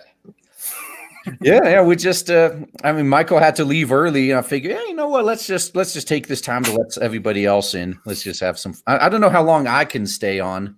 At least another maybe hour or so, but that should be more than enough to show off some great backstory, like right there. I'm definitely looking forward to Vinny's book here. I didn't get to get through the woods on its first time around because that was before I was around for Comicsgate stuff. So right. I'm looking for and now we're at hardcover, and now we're oversized hardcover, and that's this is almost 9 inches by 12 inches. Oh shit! I hope you didn't buy your Gemini mailers already. No. Yeah, I'm actually doing a box instead for everybody. But yeah, no, it's gonna be good. I'm really excited about this because the quality is it's unbelievable. I mean, I got you that printer, but yeah, their hardcover edition is just incredible. And like I said, I didn't have to do it like this because a lot of people, they think a certain thing. But I said, listen, I'm doing hardcover because everyone was backing and supporting it. That's why I did that stretch goal. And yeah, most of that money is going into making these books because I want to give people the best quality possible.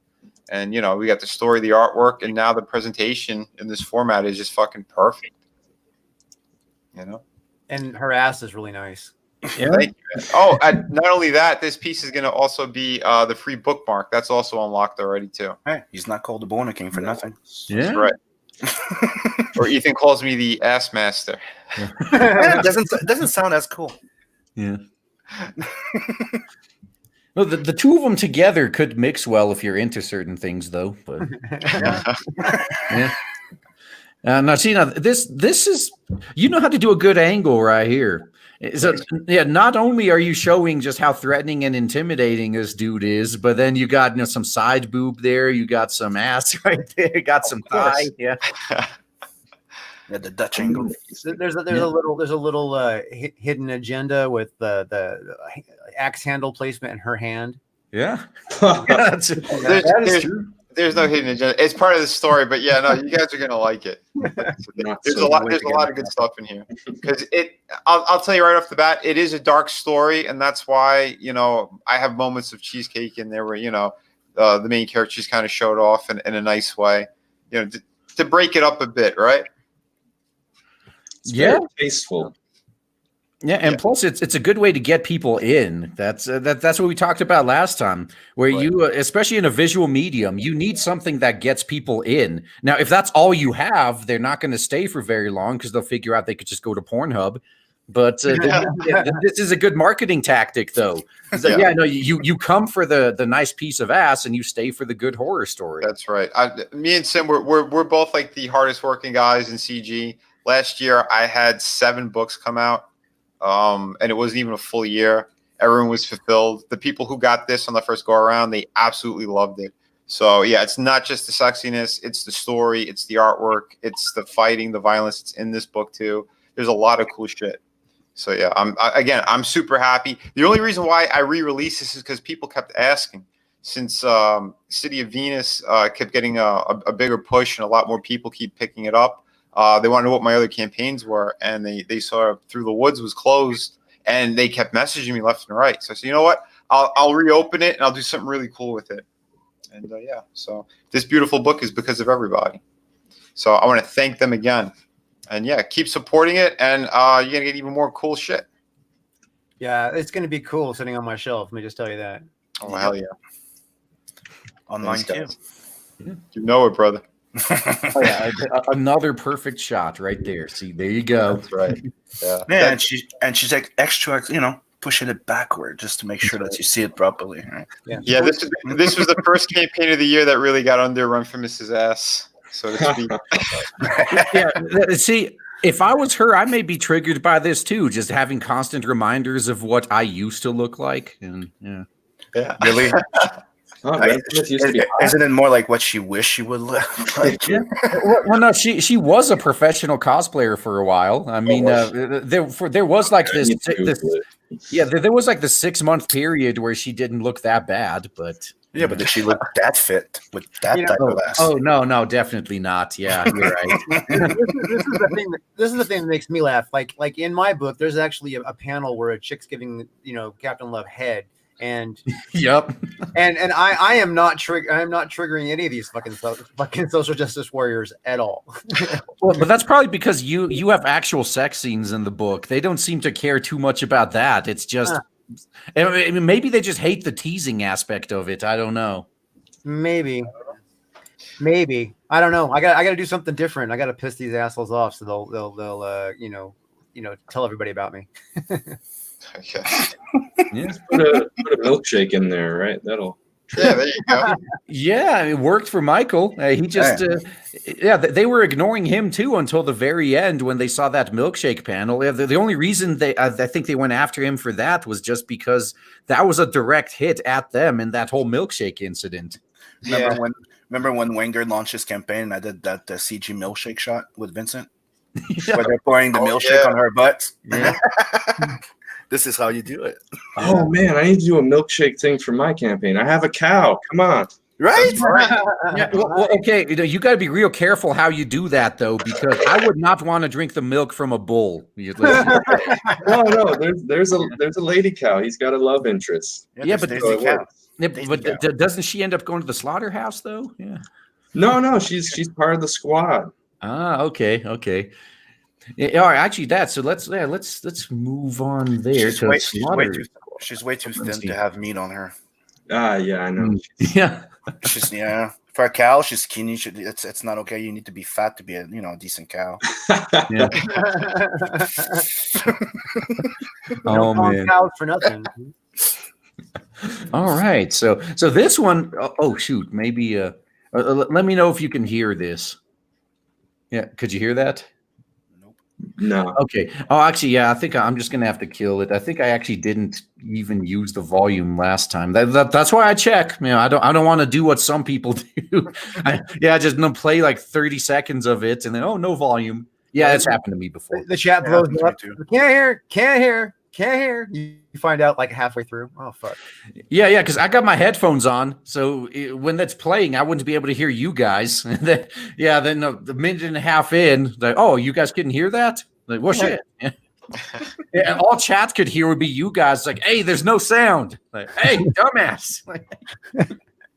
If only they would just put sound on by default, that would solve all these problems. Right? Yeah, well, I think maybe the reason they don't is because they're scared of, they're doing it for our own safety, I guess, maybe the best way to put it. Reduce the risks of DSP moments occurring. That's what I was going to say, like certain person exposing certain videos that they, Yeah. Well, they'll see us jerking off, but they won't hear us. Okay. Yeah, that's right. Exactly. Yeah. Well, at least I can't pop your webcams on like you could do in Google Hangouts. Like the host apparently could turn on other people's webcams as well. Whoa, really? That's cool. Yeah. So no, so at least you guys know. I totally can't see Joseph sitting there naked beating his meat. So, but you can hear it. Yeah. Yeah. So speaking of beating meat, I'm going to put the link to Slaughter Squad in the description as well. And while we do that, I don't think I've played this with all of you guys on yet. So let's get into there. Daisy, Thundersparkle, Rosemary, Willard, and Kilgore are Slaughter Squad, a team of escaped livestock plotting to build an army and take over Texas. Hi, my name is Joseph King, creator of Slaughter Squad. This started with a random idea. What if a bull picked up a machine gun and walked into a slaughterhouse? Inspired by Looney Tunes, Ren and Stimpy, Rambo, Animal Farm, and The Punisher. This is going to be a darkly humorous, action-packed gore fest. This is the story of Kilgore and his ragtag team as they go up against the corrupt governor of Texas, Mr. Evil, and his army of slaughterbots, and a matador, chupacabras, aliens, a chimera, and giant mutant rats. Slaughter Squad is written and illustrated by me, Joseph King, with colors by the talented Steve Cannon, and letters by the hardest working letterer in the biz, Eric Weathers. Go to Indiegogo right now. Get Slaughter Squad Volume 1. Man, double feature, including the first 2 parts in an 8-part series. Freaking furries. Yeah. I'm just trying to make cartoon characters and like. Oh, but then the animated trailer as well. Yeah, that trailer is amazing. Yeah, so I could tell where you spent all the money. Yeah. Well, yeah. I didn't spend my money. I just spent a lot of time. Yeah. Oh, so you did the animation yourself too? Well, yeah, I'm an animator. I've been doing animation for 11 years now. Very Adult Swim type of animation. I like it. Yeah, I pitched it to them. They didn't take it. I wonder why. Yeah, there's it's fine. It'll make things easier for the rest of us in the long run, ultimately. All right, yeah. So the 2.5 minutes of wow, you shit. No, you're showing the rest of us how to do trailers, I guess. Yeah, it's making everyone else look bad. That's what's going on. All right. Yeah. Uh-oh. Oh, he's got beef with somebody. Yeah. That's right. You want to go back in there? A bull's got to do what a bull's got to do. No bullshit. The stakes have never been higher. Yeah. Oh, did they take his balls? That's what I was gonna say. Yeah. They got the bull by the balls. Eat hot lead, suckers! That's why he's so pissed. Yeah. Yeah. What? Now, I would actually think he'd get a lot more calm after that. Well, I mean, he's taking steroids and hormone replacement therapy and all that. Ah, okay, yeah, that would do it. Oh, yes. No, he could take steroids without any negative side effects anymore. His balls can't shrink. Yeah, exactly.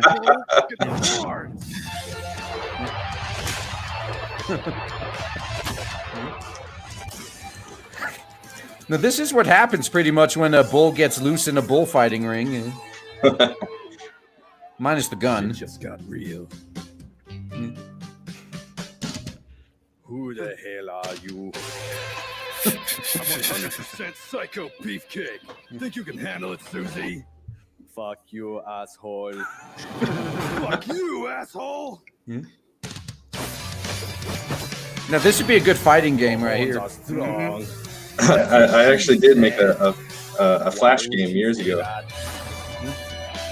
Reminds me of an old. I don't remember the name though. It was like a Spanish guy with 2 blades and guns. Oh yeah, Shank. Shank. There you go. Thanks. I came up with this before that came out. Yeah, it always does suck when someone beats you to it, doesn't it?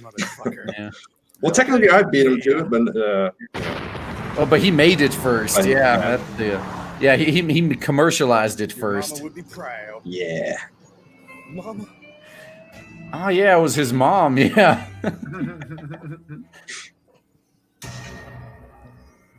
Kilgore. You're dead meat. So you think he's gonna be able to beat that meat? Hell no, you can't beat this meat. Yeah. Oh, he's sure gonna try though. Oh no! What if he calls DSP in? How would Kilgore handle that? Yeah. How would he handle the master of beating meat? Like, I don't know, man. That may not end well. Oh, there will be blood. Oh, we saw plenty right there, man. Yeah, no, that guy's insides became his outsides there real quick. All right. Yeah, so there you go. And look, we got a skinny cow, not a fat cow. That's what I was saying. Yeah. Yeah, it's true. Yeah. So man, it's no longer an insult to call. Well, actually, what if someone called her a Renfremus though? That would still be an insult. We could use that. Oh, I mean, she would probably shoot you for that. Yeah. No, she's the other way around. Like she's not desired because she's too thin. She's too fit. She needs to have more. Oh yeah, that's true. So it'd be like the dwarf women in yeah, like in Lord of the Rings. Gimli was describing his ideal woman. Yeah. Oh yeah. Yeah, I made her the skinny cow, and then Rosemary the chicken. She's a little more stacked. Cool. All right, so I got some shekels here though. So Mishkari Roos, thank you for the $2. Nerds, all I am too. Yeah, that's us. We're all in this together. Yeah, and then another 2. It's like so much more fun than the clown debates. Yeah, so you guys are you aware that Trump's biggest advertisement was airing like recently? Oh yeah, I was watching the couple. Yeah. Like I caught a little bit of Razor Fist making fun of them. That was funny. Yeah, I mean the best part is we don't even have to make fun of them; they do it themselves. All the actual competent people have already been disqualified. So true. So true. And Mish Karus, thank you for another 5. Misery loves company. Yeah, that's why we're actually here. Yeah, we're all miserable. No, we're avoiding the misery. That's right. Mm-hmm. And gotcha, son. Thank you for the 2. Here, take some money. Coof, coof. Yeah, or cough, cough. Yeah. Man. Okay, Coofer. Yeah. It's time for some entertainment and some escapism. Yeah, that's right. We're gonna have to add that back in. Right? Yeah. Yeah. If you want to throw a second link in there, not to force it on you, but the original campaign for Captain Love, Hero of the Cleansing, is still available for people who might want that book. Just FYI, just throwing that out there. That's another one I can't wait to get. Oh yeah, I've already shipped that. It's on its way to you, Sim.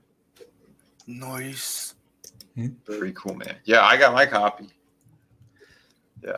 Yeah, it's good stuff. That's what I'm saying, man. We have so many great people here and so many fucking cool projects. You know, the mainstream can keep sucking it. Yeah. Yeah, and even if DC, Marvel, and them, even if they were completely, if they were to completely go under, it's not like we lose anything of value anymore. Yeah, but the more it goes, the more and more we're getting followers and more fans switching from there to us, right? The indie field, right? Yeah. Because the more as it's gonna go, and more that they come, Mhm. we're gonna become the mainstream. Yeah. Oh yeah. Of course Yeah. we are, man, because people are sick of those hypocrites, because that's Of what they course. all are. They circle jerk each other nonstop, and then they attack fans. It's like all the comics right now. It's like going to a fast food restaurant. It's like a McDonald's version of a freaking comic, and that's not that people are fed up with this. At a certain point, they want something, borderline. We could say original, but You should have heard the conversations that people were bringing to me this weekend, because this weekend I worked both Saturday and Sunday. I spent the entire day at a mall here in my town, and there was a big con, and I had a table set up and all that kind of stuff. It's the first actual like full day con that was like that. I've had a couple other small ones, but this is like the first actual one like that, where people were walking up and they're like, "Oh, did you write this book?" And I like, "Yeah, here, flip through it." And they're like, "Holy crap, this is indie?" I'm like, "Yeah." And they're like, "Holy shit, this fucking blows away what I fucking just got at fucking the bookstore." And they're talking about how like Man. they were just talking about how Marvel sucks these days, and DC the fucking how they feel like they're except for the big properties, you know what I mean? Yeah. But it's not just that. Me and Vinny were talking about it last time. It's like one of the big fucking shift that happened is the fact that we used to go to cons, try to sell our own IPs, our own creation, right? As in comics or anything. And people would always ask, do you have Batman? Do you have Spider-Man? Yeah. Do you have anything in the main? And we're like, okay. But right now, for the last like maybe year or two, you go to a con and people are like, is that yours? Oh, that's interesting. What do you do? Mm-hmm. Yeah, And man. they're interested in new IPs. They're actually more interested into they're fed up of seeing Batman drawn by everybody. Now they're actually interested in your creation, and that's a big shift. Yeah, of course. And like I said too, how many more stories do you have to hear about these same characters, and then like they're watered down so much, and they don't know what to do. So now they're doing the gender bender swaps and all of them. People are sick of it. It's fucking trash. It's garbage. What we have is something special, like you said. Like Sim said, now they're coming to the tables, and yeah, they want to know what we have. I was moving a lot of those through the woods before I decided to do crowdfunding. Because I saw that people were liking it, they were enjoying it. The thing is, like, you got to build up that audience. So that's why I said the first go around wasn't so great, but because my other campaigns kept doing great, and I've been fulfilling everything, I've been snowballing, right? And more people, they're seeing my work and they enjoy it and they know the quality, and it's way higher than what the mainstream is doing. I think that's why Through the Woods now is doing pretty damn amazing. Yeah, that's right, man. And your second campaign for City of Venus. Yeah, City of Venus. Yeah, it's gonna be amazing, I'm sure. Yeah, man. The first one's past 17,000 now. It keeps going up every time. I think it's gonna taper off. I keep selling even more of them.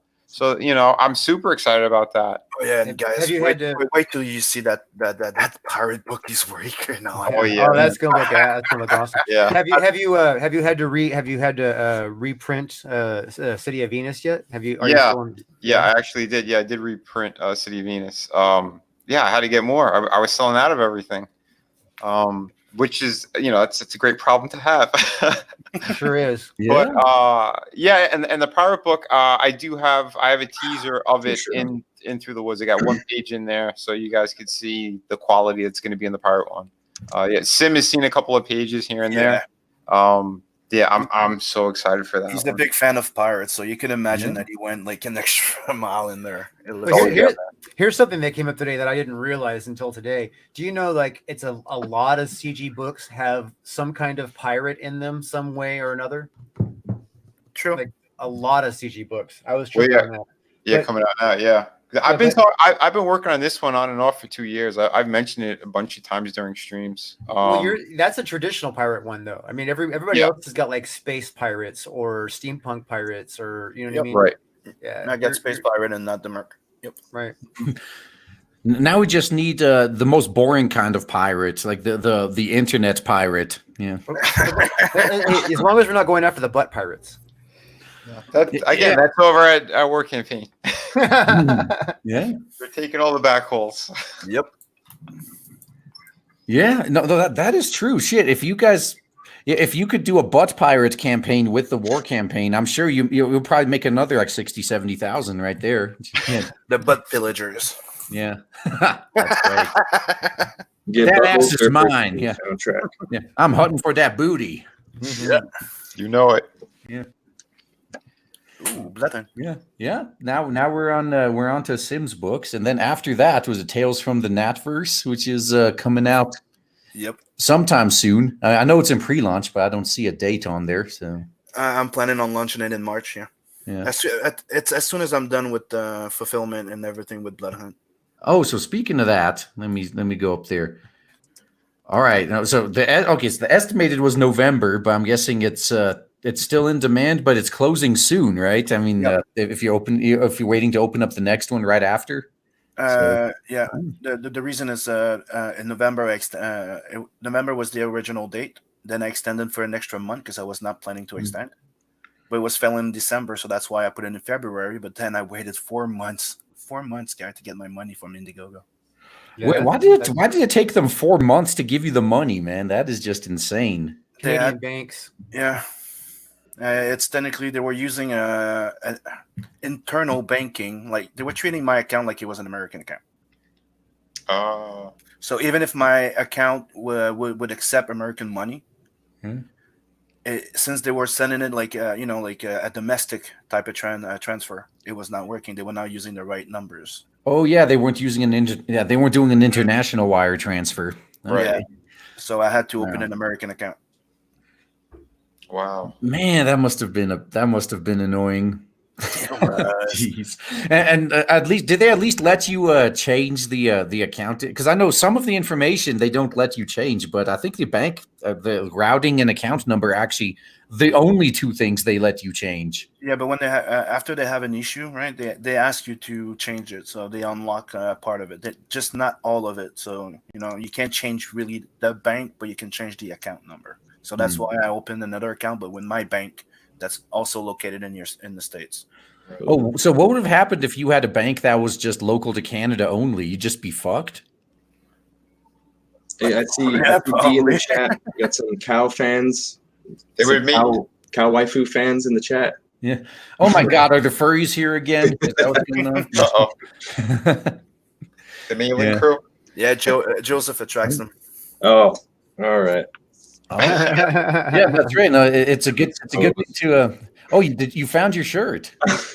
Oh yeah, I got my shirt on. Yeah. Now don't stand up though. I don't want to check if you got. Yeah, I'm not wearing pants. Yeah. Yeah, that's good, man. That's good. No proper streamer does. It's the same thing when I'm working from home too. Like they only see legs waist up anyway. So yeah, you gotta let them balls breathe. Yeah, of course. Yeah, that's right. Yeah, especially when we sit on it often. So you have to let them breathe. I'm like PewDiePie. I don't have legs. Yeah, I don't even have legs. Uh-oh. Yeah, if you get up, you got to disconnect the catheter. So. Yeah. I had a comedian friend who did commercials for the catheters down here. Hilarious. What? Commercials for catheter? No, I've seen a few. There was one on YouTube where I forgot who was originally going through it, but they were showing they were doing a how-to video on how you apply it. Oh boy, that just God, just looking at it was painful. So yeah, just take this like 2 feet of hose and shove it up your dick. Whoa, your pee hole. Here's the thing that fucking blows my mind. I heard a story about catheters when I was in the hospital. This guy was talking about how catheters used to be made of glass. Oh. Yeah, and he had one break off in him. I knew that was coming. Yeah. Yeah. Oh. Came out the side of his freaking dick. Oh, come on. Okay, now getting queasy and dizzy. Okay, so changing the subject. So I only have a page and a half left to do. Yeah. Yeah, let's change the subject and look at this gore. I mean, look, this dude got his eye blown out. Look at that. Yeah, this shouldn't make you queasy. Somebody's head get turned into hamburger. Yeah, yeah, that's right. Now, this is the kind of stuff you could expect to see from Bloodhunt right here. Yep. Oh, dude, it's I can honestly say I'm pretty sure it's one of the most action-packed comic in CG. Yeah. Oh, this guy down here. This guy, he's very open-minded. I can see. Yes. Yeah. He got a mouthful. Oh, and that could be you. Some lucky backer could get his brains blown out. Yeah. It's already sold. Oh, you're too slow. Too slow. Like that. I also had a tier for to be a werewolf in there, and it's already sold, both of them. Mm-hmm. Nice. Yeah. If you want, I can even show that page. Hold on. Oh yeah, see there you go. That's how you that's how you blow a head off. Yeah. Yeah. Yeah, that's nice. And he does it with a smile. I love it. Yeah. Well, you got to love your job. That's Yeah, I'm almost done. I got 2.5 pages left to do. The lettering is starting, and after that, it's printing and shipping. Yeah, let me see here. Where? Oh, is it? Are the perks not visible anymore since going in demand? Yeah, I took them out, like the werewolf ones, and yeah. Okay. Like, okay. Right now, the only way to get the variant cover, the wraparound cover, the black and white and red, it's by the $50 perk and up. Yeah. And this is the page where my 2 backers transform into a werewolf. Nice. Oh, and oh god, that's a good idea. I'm gonna have to do a perk like this too, because that'll be a nice way to out who's a furry in the chat. As you can see, there's 2 different type of transformation. The one's ripping his skin off, and the other one is just growing and busting through his helmet. Now, do they have to do this every time, or once they turn into wolves, it's permanent? No, Well, they can't go back to human again. Yeah, traditionally worlds go back and forth, right? They're going to be facing Vincent, and I don't think they'll get to change back.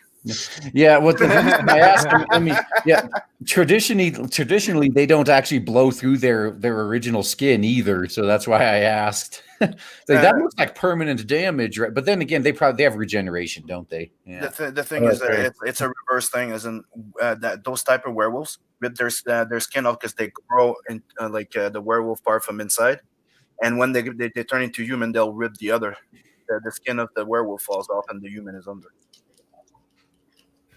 That's gonna be cool. Yeah, I remember there was a movie in the 80s that did something like that. Yeah, I can't remember the name of it. That's what I can in Bloodhunt is like. Technically it's a universe where all supernatural creatures are, and you have different versions of them. You have different type of vampires, different type of werewolves. You have gargoyles. You have demons. Mm-hmm. You have a bit of everything in there, Which is great. Yeah, that is what everyone wants to see right now. And oh my god, no, I can't allow you guys to one up me on my own stream. Teasing, just giving like first look teasers. I mean, come on. Yeah. I'm gonna have to do one of my own now. That's right. Yeah, nice. Sweet. Yeah. Beautiful, man. Oh, I'm Hell yeah. I want to. Yeah. Right. This is March 1st, right? Yeah. Now, unfortunately, we're not delivering March 1st. We still like 2/3 of the book is done, but we still got to finish it. But yeah, I mean, we actually go live March 1st. Yeah, just like with Liam, it looks like it's going to be a manga showdown on March 1st. Oh hell yeah! Yeah. And what's going to be your initial price for the book? Do you have an idea? Yeah, it's probably just it's going to be like $25. The basic price, but I'm going to have a discount tier for those who sign up to the pre-launch page, which you can see in the description. So, yeah, if you sign up to the pre-launch, you get access to the discounts. You can, you don't have to sell a kidney to buy it, but if you want to sell a kidney and buy multiple copies, just make sure you sell someone else's kidney, not yours. Welcome. Yeah. Go steal a kidney. That's right. Yeah, get someone else's kidney. Yeah, Blade Devil the Stapler. Yeah, we're gonna be doing some merchandising. Yeah. Who's your artist? Yeah. Oh, he's called. He goes by Toxic Man Baby. All in the chat, but he doesn't actually have any credits to his name yet.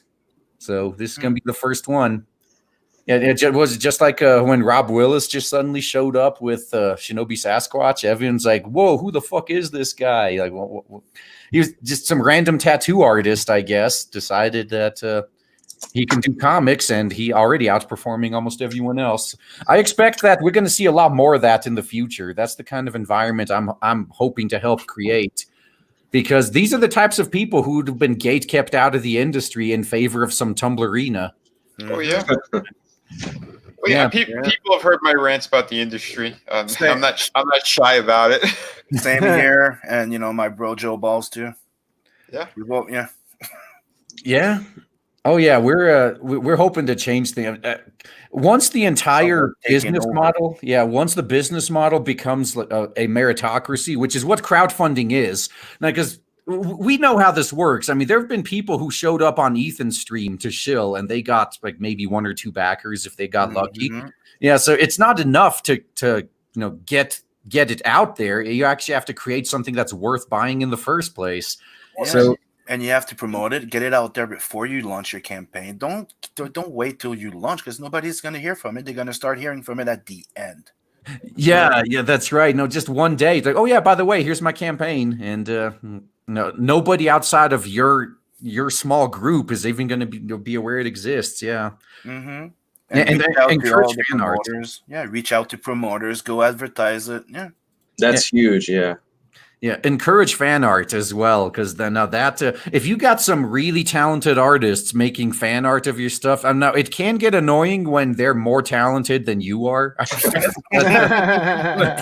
that'll definitely help spread the word. So definitely, yeah, and just having some good looking some big anime titties. I mean, that's a fan art magnet. I found. So yeah. I can warn you, if I'm probably going to be doing one of her.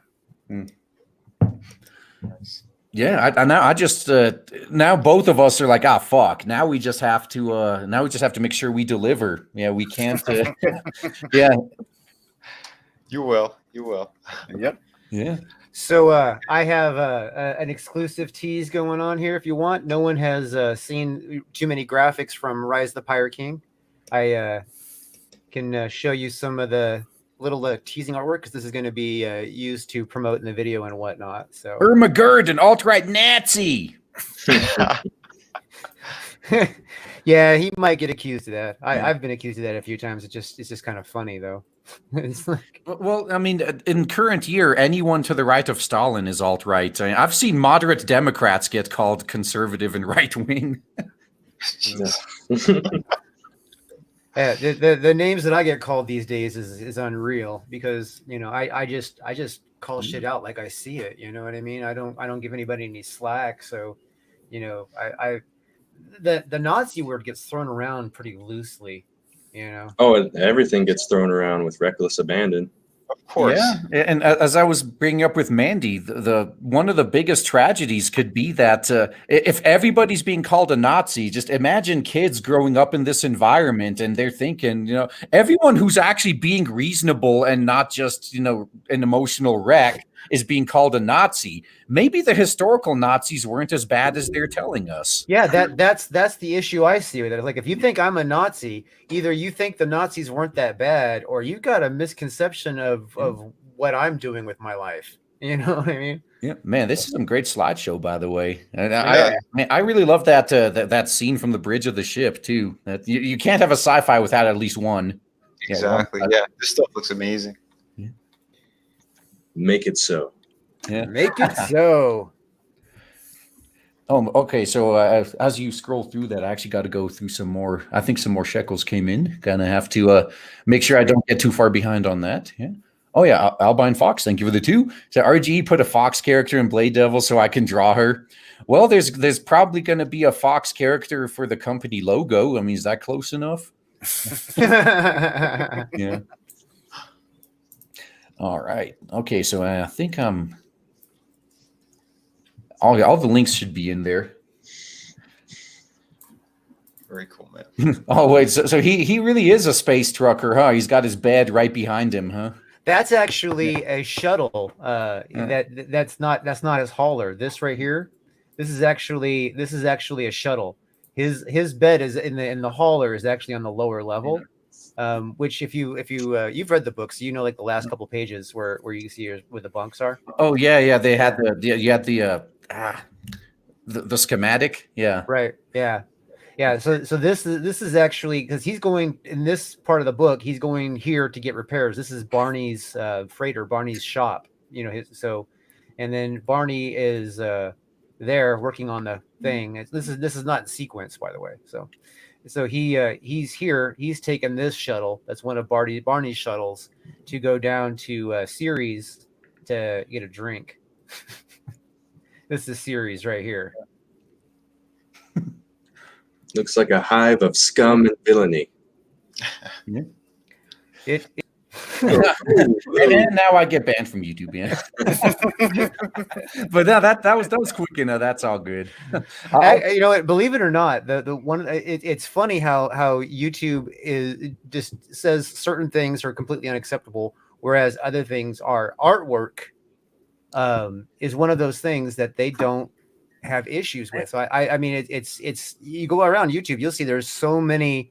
There's even like nude women posing for artwork they actually advertise on YouTube. So, well, and then if you live in Europe, you can't go outside without seeing a naked little boy statue somewhere. You know, those cherubs all over the place. Yeah. Now this is the mining colony on Ceres. Sweet. Yeah. Oh no! S Sonic 15 had a good point though. Like, just say they're trans and avoid the ban. Yeah, those were trans women. So yeah, they were lesbians. You see them kissing? Yeah.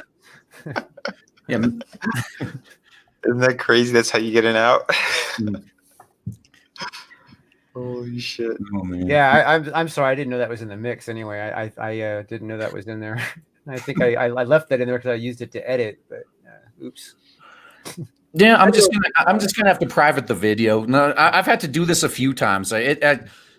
Some of my anime streams, it happens sometimes as well, or some websites like One Angry Gamer. Sometimes they, we'll talk about Dragon Ball censorship actually, and there was he just showed the scenes of like all the times like Bulma and Goku and them were naked in the scenes.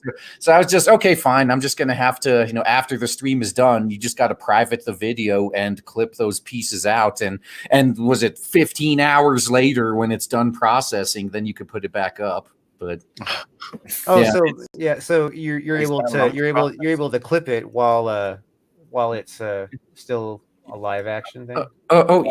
Yeah. And no, that's one of the few features that YouTube actually added that was an improvement on the site and not a downgrade, is you can edit existing videos and you don't have to like re-upload them into a new URL. Like, you keep the comments and all the interactions. Really? Yeah. See, now that I didn't know that they added that, because that was one of those features that us YouTubers had been begging for them to add forever. When did they add that? Well, it's been there for at least a year. I've been using it about that long. I didn't know they added that. That's see, now that I know that it's there, I have like all my videos that I want to go and like remove shit from.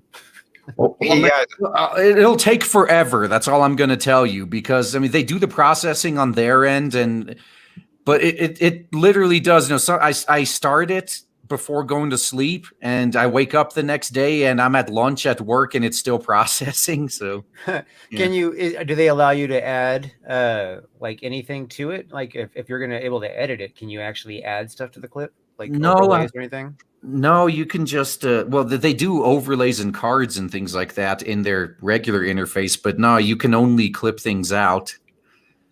Damn. Hey guys, I don't mean to cut you off, but I forgot I do have to go on another stream. I made a mistake. Actually, no. Who stream are you on? Actually, we can just send people there. So I would be going over to Red Gaze. Because he started a little bit later. I forgot that he was still doing it. So yeah, I'm going to be jumping over there. But yeah, man, thanks everyone for checking out all these awesome projects, and yeah, please continue to keep backing these. Including Grayskale. We want to see him hit that. He's only got 28 hours left.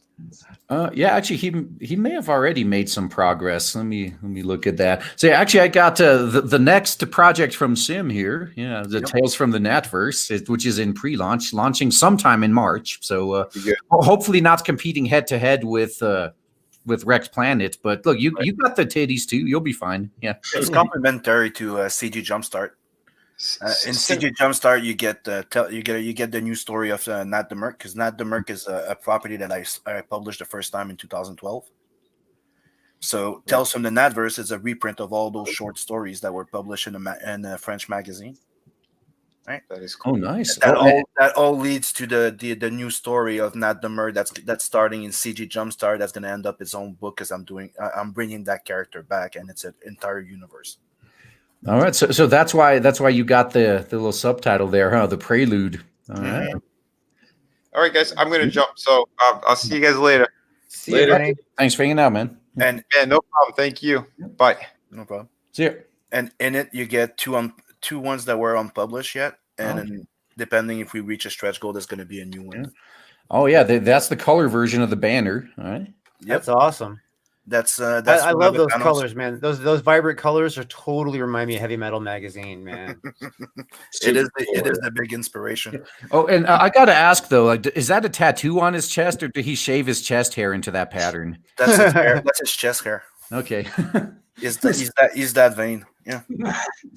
So he shaves his chest hair into a skull. Manscaping, yeah. And it's also the shape of his ship, and it's his logo on his belt. Oh, nice. Like the ship that he's piloting right now, like his battleship. That's his little fighter. It's actually in the shape of it. And here, I'll show you the first page lettered. It's not fully colored yet, but you can have a sample with the lettering. Well, wait. I'm noticing one major flaw right here already. Like, you don't have one giant speech bubble taking up 3/4 of the page. Nope. No, you wouldn't. This would never be published in Marvel, dude. What the hell are you doing? Nobody's sitting there just eating. Nope. Everything is action, dynamic, and fun. Come on. Man, I really just can't wait. No, Ethan was dead. I think it was, Ethan was kind of speculating that, Gail Simone launching her YouTube channel right as Dan DiDio gets ousted. Maybe someone can see the writing on the wall, and everyone's already like, "Oh shit, it's the end of the Tumblerinas." Well, now the writing on the wall has been there. What happened is that there have been a lot of money failures, and enough in a row now to where it's obviously not just a fluke. So the people that were hardcore saying that, this is, we know this is going to be, we bet our reputations on it, lost, and they're getting fired. And that's, as it should be. Mm-hmm. Yeah, that's and I could understand maybe the first company to get woke like that, because they didn't know any better. You got these boomers that don't know what the internet is. All they know is that when they talk woke shit, they get 50 times the interactions. So, we could sell 50 times the units, and they end up selling 50% less at the start. Well, it's funny because it seems like Disney is the first one to wake up from being woke. You know what I mean? Which is, because from what I've seen, there's a few firings, people stepping down, that kind of stuff on the CEO levels, but there is a whole dynamic from people that work there that I keep hearing about, because I live in California, so I know a few people that actually work in Disneyland, and the word amongst the amongst the people that work in the park is that they've had way too many complaints about how things were, neglecting their sons. They feel like everything's targeting their daughters. What about our sons?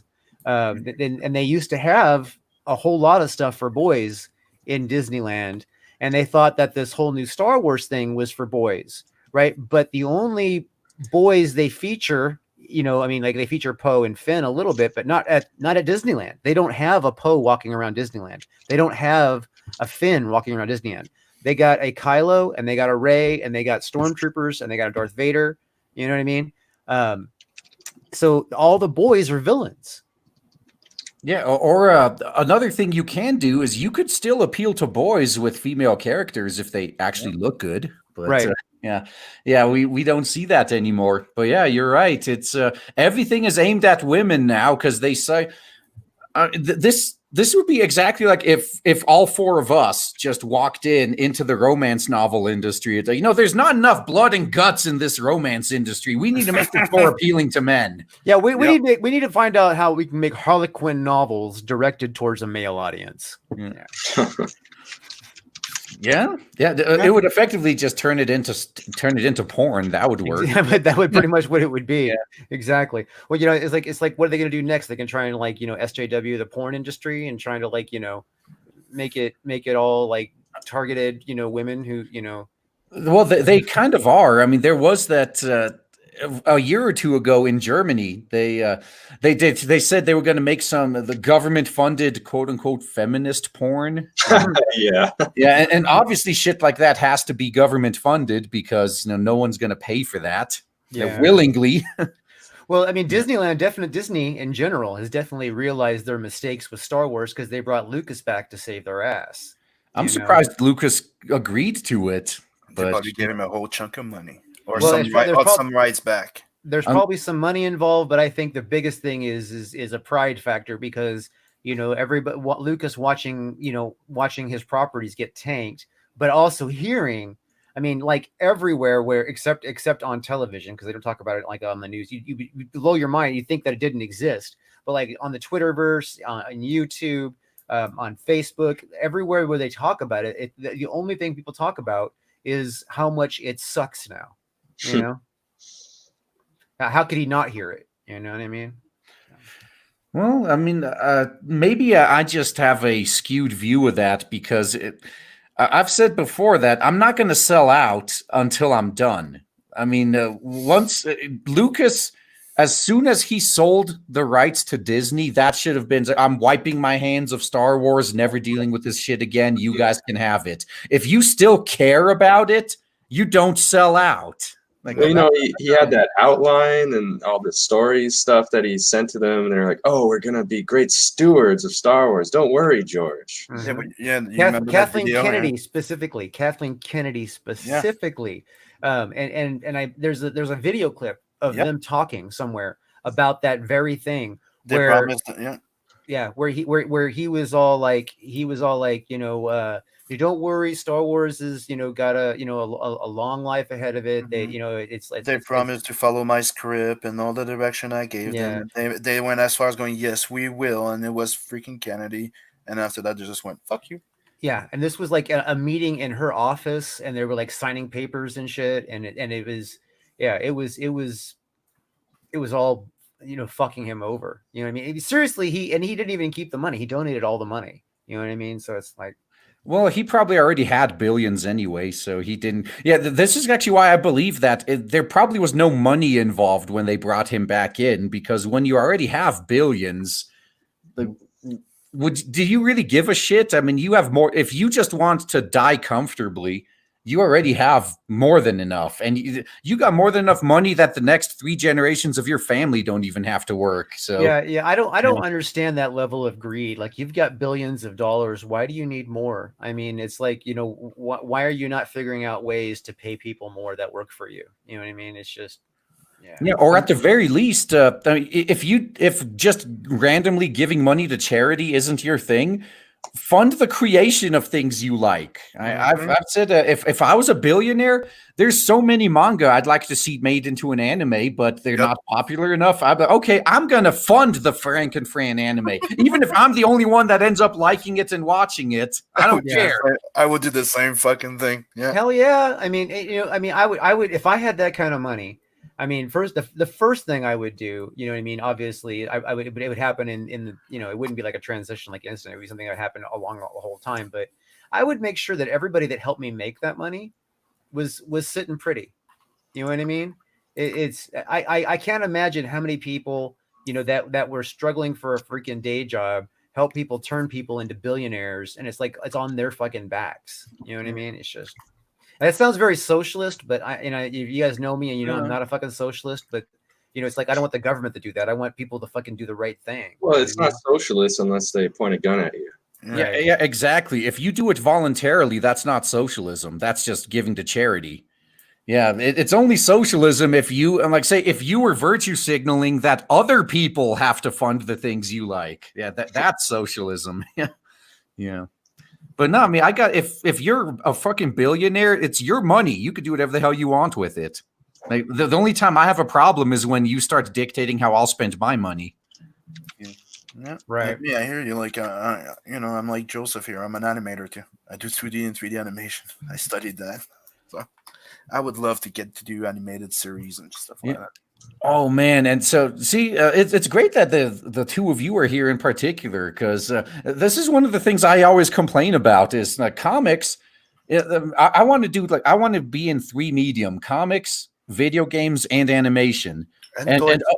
Well, that's not something I would do. I guess a 3D modeler would do it, and someone else would produce it. But I mean, comics are probably the easiest one to do because if you have the talent, it's really just a matter of time. Like one person could do that. Video games, kind of the same thing. One person could actually make a decent game, and they're getting easier and easier as you get the tools.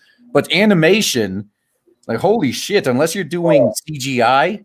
You're spending a fortune. I would say, games would probably be a little tougher because I mean, games kind of include animation in it. Like you have to animate things, but you also have to code things, and then you have to do the sound and music and all that stuff on top of it. So, well, that's not all that hard anymore. Just because I mean, you get a game engine like Unreal, you never even have to look at code. Yeah, and I guess it depends on what kind of art and animation you're going for too. Yeah, I mean, because there are different levels of animation. I was just showing Wyatt and Peter Gilmore an animation I did. It went back in Shockwave, when it Flash, back forever ago. That was really simple and basic, you know what I mean? But it was cute and catchy, but it's not like like an actual animated cartoon. It's more like South Parky style, you know what I mean? Yeah, like a Flash animation style. Right. Yeah. So I did it in Flash. Yeah, Flash. So yeah, exactly. Yep. Yeah. So that's there's even that though. I mean, I remember this team of guys, Hank and Jed, they made a lot of like real good, that Flash style animations like Duralius and Associates and Battlefield Friends, and they just kind of stopped, and people were asking them like, dude, you get like 100,000 views on your videos, why'd you stop? And well, that's that 100,000 that equates to like $100 of ad revenue, and for my team of guys for a month's worth of work, and that's why we stopped. That's the downfall to YouTube right now is the ad revenue doesn't necessarily equate the effort in most cases. So and that's they actually did a Kickstarter for some more another season of Duralius and Associates, and they delivered. But even like TV animation doesn't really make money. It's all the advertising and the products and stuff that they sell. Yeah, it's money. The peripherals. The peripherals is where the cash is on that. Yeah, no, in Japan especially, but even here in the West, the only reason Thundercats 2011 got canceled was, I mean, it was well received as a show, but it didn't sell merch. So out you go. Right. Yeah, that is definitely the trick. I mean, you're figuring out how to monetize an IP. You know what I mean? And if you give it away for free, i.e., animation, you know what I mean, then you better have something to sell after the fact that people are going to want. Yeah, have a shirt that actually looks good, if nothing else. Because, oh man, what was it? I think it was John Delarose was when he was arguing with Mike Miller. He has a new shirt design out, and I was just looking at it. It looks like a cum stain. I wouldn't want to go walk around with a cum stain on my chest. I mean, there's only one thing that'd be worse than that: be a shit smear. Yeah, especially if it's on your chest. Then how did that happen? Here's a little test animation I did for the intro for the actual Nat the Merc book. I'm planning on doing a little animated intro. Awesome. Yeah. Frame by frame. Boom. Sweet. Yeah. And this is why animation is so damn expensive, because even if you only do the keyframes and the software fills in everything else, doing hand-drawn animation at 24 frames per second, like you could make video games faster than that. Yep. But it's gonna be fun. Like I want to give it like a good old-fashioned anime intro type of thing. Like he's gonna turn around, he's gonna shoot, you're gonna see the window of the camera break with the Merc logo. Then you're gonna see him in a ship. Nice.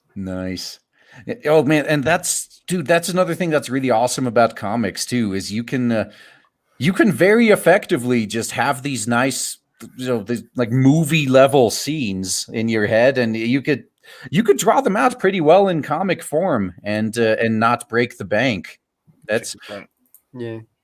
It'd be nice if animation was easier or less expensive. I obviously easier as if I could draw it, and less expensive as if I could afford it.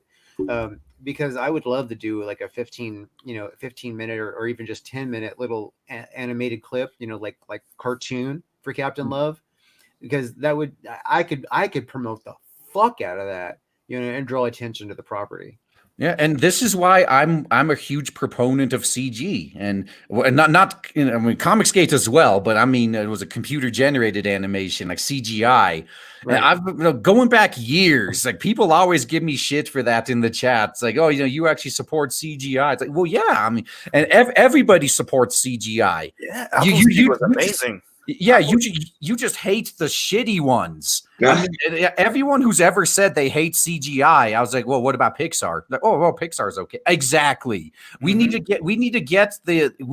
advance CGI technology so to the level that would be like with video games. Right now, you like any clown in their mom's basement can make a video game, to keep with the meme, and we need to have that with animation too, where these CGI animation is so good that anybody can make like Pixar level animations. Then the animation industry is going to have its own renaissance, just like video games and comics. It's not the software; it's the computers that are the problem because of the rendering. That's where like shops like Pixar and stuff like that are, because like for instance Pixar has their own like custom made computers, what I mean, their computers that they use to render and animate with are completely like custom made, so yeah, I mean, I know you'd have to set up a dedicated computer just to render each frame after the fact. Yeah, so that I know that I've seen those rendering farms. Yeah, they got an entire lab of these things, just each one doing one frame. But even just creating the animation, right. It's very hard to create it and make it look good, which is why Pixar costs a fortune. And then we keep seeing like with anime, this is the funniest shit. Berserk, such a big property. Everybody knows Berserk. Everyone fucking knows what it is. And they were making a CG anime. It's like, perfect. This is the perfect time for them to spend the resources, do CG right. Fuck no, it was a laughingstock. Yeah. Meanwhile, Land of the Lustrous comes out, a very niche property, and it's like the best CG anime I've seen. Like, what the hell? Why can't everybody do that? I mean, clearly, look at what Studio Orange did with Land of the Lustrous. They clearly did something right. I think technology isn't the limit. I mean, technology is a factor, but you also do have to have some kind of talent. Oh yeah. It's the same thing with video games too. Yeah, anybody can make a video game, but very few people can make a good video game. Yeah, and knowing the limitations of your medium is also important. Like. I mean, if you look at like a lot of CGI heavy movies, it looks like animation. It looks like cartoons. It's just that it's like 3D cartoons. But if you look at like people that know the limitations to their CGI environment, they work mostly in shadow. You know what I mean? They use a lot of dark factors. I want to see more people using a combination of models and then touching it up after the fact with CGI. I think that would be, really the most impressive, because I still look at the stuff that was model based versus the CGI based, and the models look so much more impressive. The depth level and stuff is just a lot more. You mean like practical models? Is that what you're saying? Like practical effects are the best. Yeah, yeah. These days, mostly what they do is they do just basic CGI, and then they apply some filters on it to make it look like it was almost 2D. Well, but there's always giveaways, though. Yeah. They actually do the reverse now. They actually alter. They'll shoot everything in a green screen environment, put the actors in like suits that they'll even like CGI over, and then the whole thing is completely washed later through CGI. So you don't your mind doesn't realize that it's completely CGI because it's completely CGI. You know what I mean? The realism is completely wiped from it. You know what I mean? So you don't even like realize that you're watching, almost a cartoon the whole time. So. But yeah, I was showing this because I like to put animation in my books.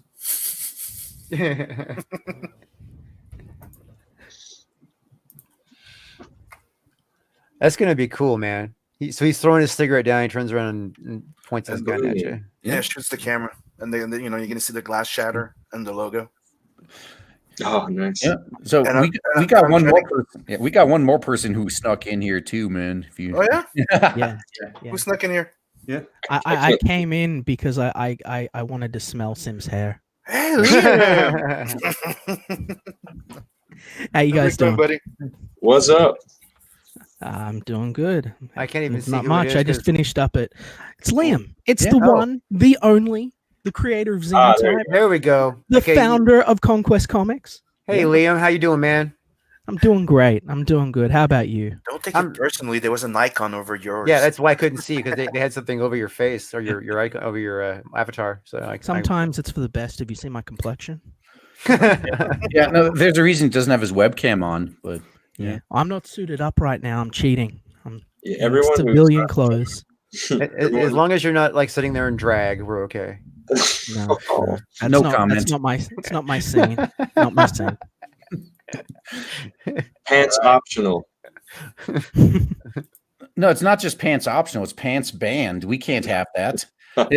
Nobody who works from home or streams or is never viewed from the waist down. Nobody ever wears pants. It could be like 1 degree outside and still it's like pants. You guys, have you seen Idiocracy? That movie, Idiocracy. Oh yeah. It's only like one of my favorite films of all time. So the scene when Dax Shepard is watching, the thing, and his lounger, right, is a freaking toilet. You know what I mean? So he's got his pants down while he's watching TV all the time. Don't bother me, Brayton. I'm beaten. Yeah, no, and Idiocracy, funny enough, I think Idiocracy may be the first ever recorded instance of a documentary that was actually made before the events it was documenting happened. Yeah, it's scary how much that what that movie predicts is coming to true. Yeah. Between Idiocracy and Demolition Man, I don't know which one. Yeah. is prophetic. Man. Yeah. Both are great. Both are great.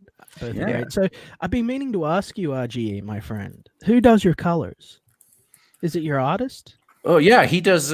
Well, we're gonna change that for the next book probably, just because it takes so much time. But yeah, he's doing the colors too. Yeah.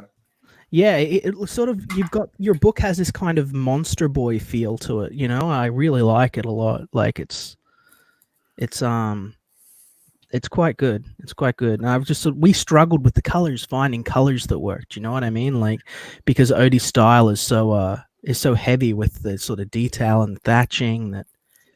Yeah, no, I was going to say that too, because the way he draws it, I mean, at least when he draws, it's almost as if it was meant to stay black and white, like it was supposed to be a traditional manga. But yeah, my dude, what he does is it's intended to be colored in the first place. I mean, if nothing else, I mean, I can actually pull up an example. It's just like grayscale separated, pretty much.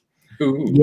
Yeah. Well, we realized about literally at I think it was page 36. That's how early on we were. We're like, okay, we probably should have had you drawing your 2 layers of your line art. You know what I mean? So that we could separate it for when we go to send it to the color version. But it was too late to sort of redo 30 or so pages. Yeah, any flattener that's going to be using a magic wand to select the areas to color is going to fucking hate you. Yeah, but I mean that's why I've got Scott at the desk working, 15 hours a day. I just sort of beat him occasionally to keep him going, and it's all good. Yeah, that's how I keep my guys going too. But yeah, you can. Yeah, that's it. It's slave labor comics, my friend. We should team up and beat people together. Yeah. Yeah. So now the one that's on screen now, yeah, this is writers.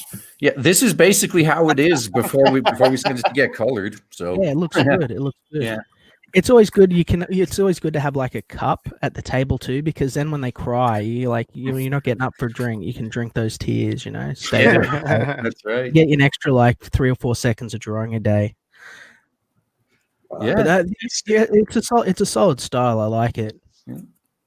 When I saw that you were launching on the same day as me, I sort of thought, what can I do with that? Like, how can I sort of blow you up and market myself in a way that would be advantageous? Because I'm more business, but because you've got a good property. I looked over your campaign, sort of did a little bit of private eye investigating on you to make sure you're not a scumbag. And, you passed my strict grade of tests. Well, you got to really fix your tests though, because I am a fucking asshole. I am a scumbag. I don't know what you're talking about. There's kinds of assholes. There's Gail Simone, and then there's you. You know what I mean? It's Okay. different animals. You didn't start by saying scum, right? Okay, Yeah. and then you said scum first, and after that, you just put his foot in his mouth. Yeah. It's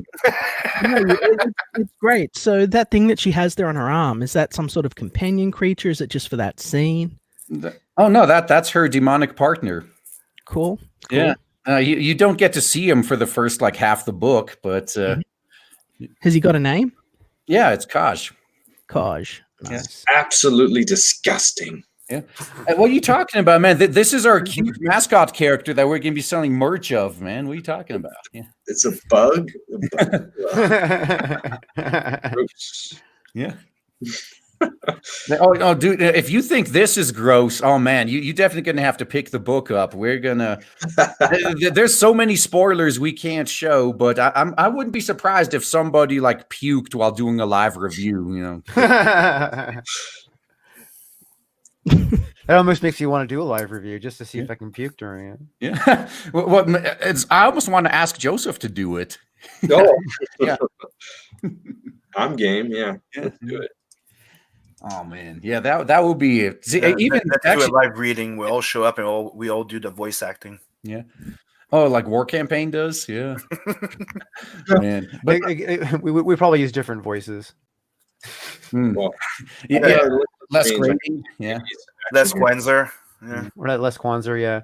We that's actually something that somebody should like put a stream together that we go through books that are out, like especially people who have a second campaign going or about to go, and basically go read like a page or 2 or 3 of one of their existing books to promote an artist. Yeah, well, I mean that's what we used to do back in the early days of Comicsgate, back when your granddad Comicsgate.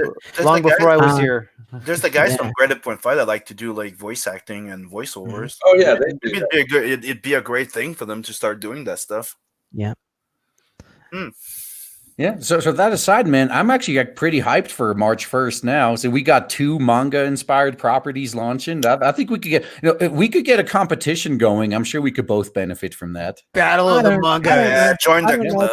I don't know if there's much need. You're just joining in right now. Yeah, I don't know if there's much sort of need for competition. I know that Liam's a pussy, but like I'd rather work with you and promote with you than sort of humiliate you and crush you and defeat. No, but see that's kind of what I mean though. You can compete with some. I mean, athletes compete with each other all the time, but they're not enemies, right? So yeah. I know, but I mean, it would just be embarrassing for you to lose so badly. So. Okay, I see. I know you're a pretty cool guy, man. You're making sure that I don't embarrass myself. That's good. Yeah. No. To be fair, I mean, Odie's artist. I mean, is he still just a freaking teenager too? Yeah. He's a teenager, and he's going to be one of the best manga artists in the world. He's going to be the best manga artist in the world by the time he's in his mid-20s. That's my goal. I've been pushing him hard, getting him into shape.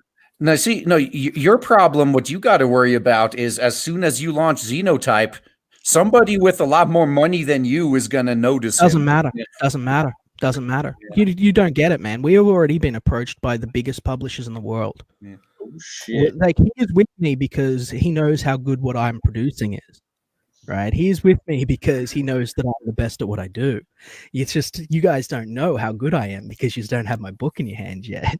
So Go on. you're about Go on. the people are about to find out just how fucking powerful and impressive Comicsgate really is. You know, Famous last we're here words. because you know, it offers a level of independence and control over our properties and our franchise that we don't have by going through major publishers right now. That's what is a huge advantage that I don't know if you realize or not, but you multiply your earnings on this first book by about 4, and that's your sort of the market value of your character to larger advertising publishers and companies, right? So we do well enough. We're able to pump out $1 million franchises. This year, we're going for the 10 million mark with Comicsgate. We're going to fucking take on the mainstream, and we're going to win. Oh fuck yeah! I'm going for 10 million alone. Fuck, I don't know what everyone else. If we got to spread out into the mainstream. If shitty little children's books that are put together with rough scribbles by you know, half autistic retards can pull in like, you know, like $2 million, right? Then we should be able to do more. This panel alone is better than the sum total of their whole book. Well, Right. yeah. That being said, you know, the fucking sad part of the whole fucking business aspect of this is that, you know, it's still driven by influence over taste.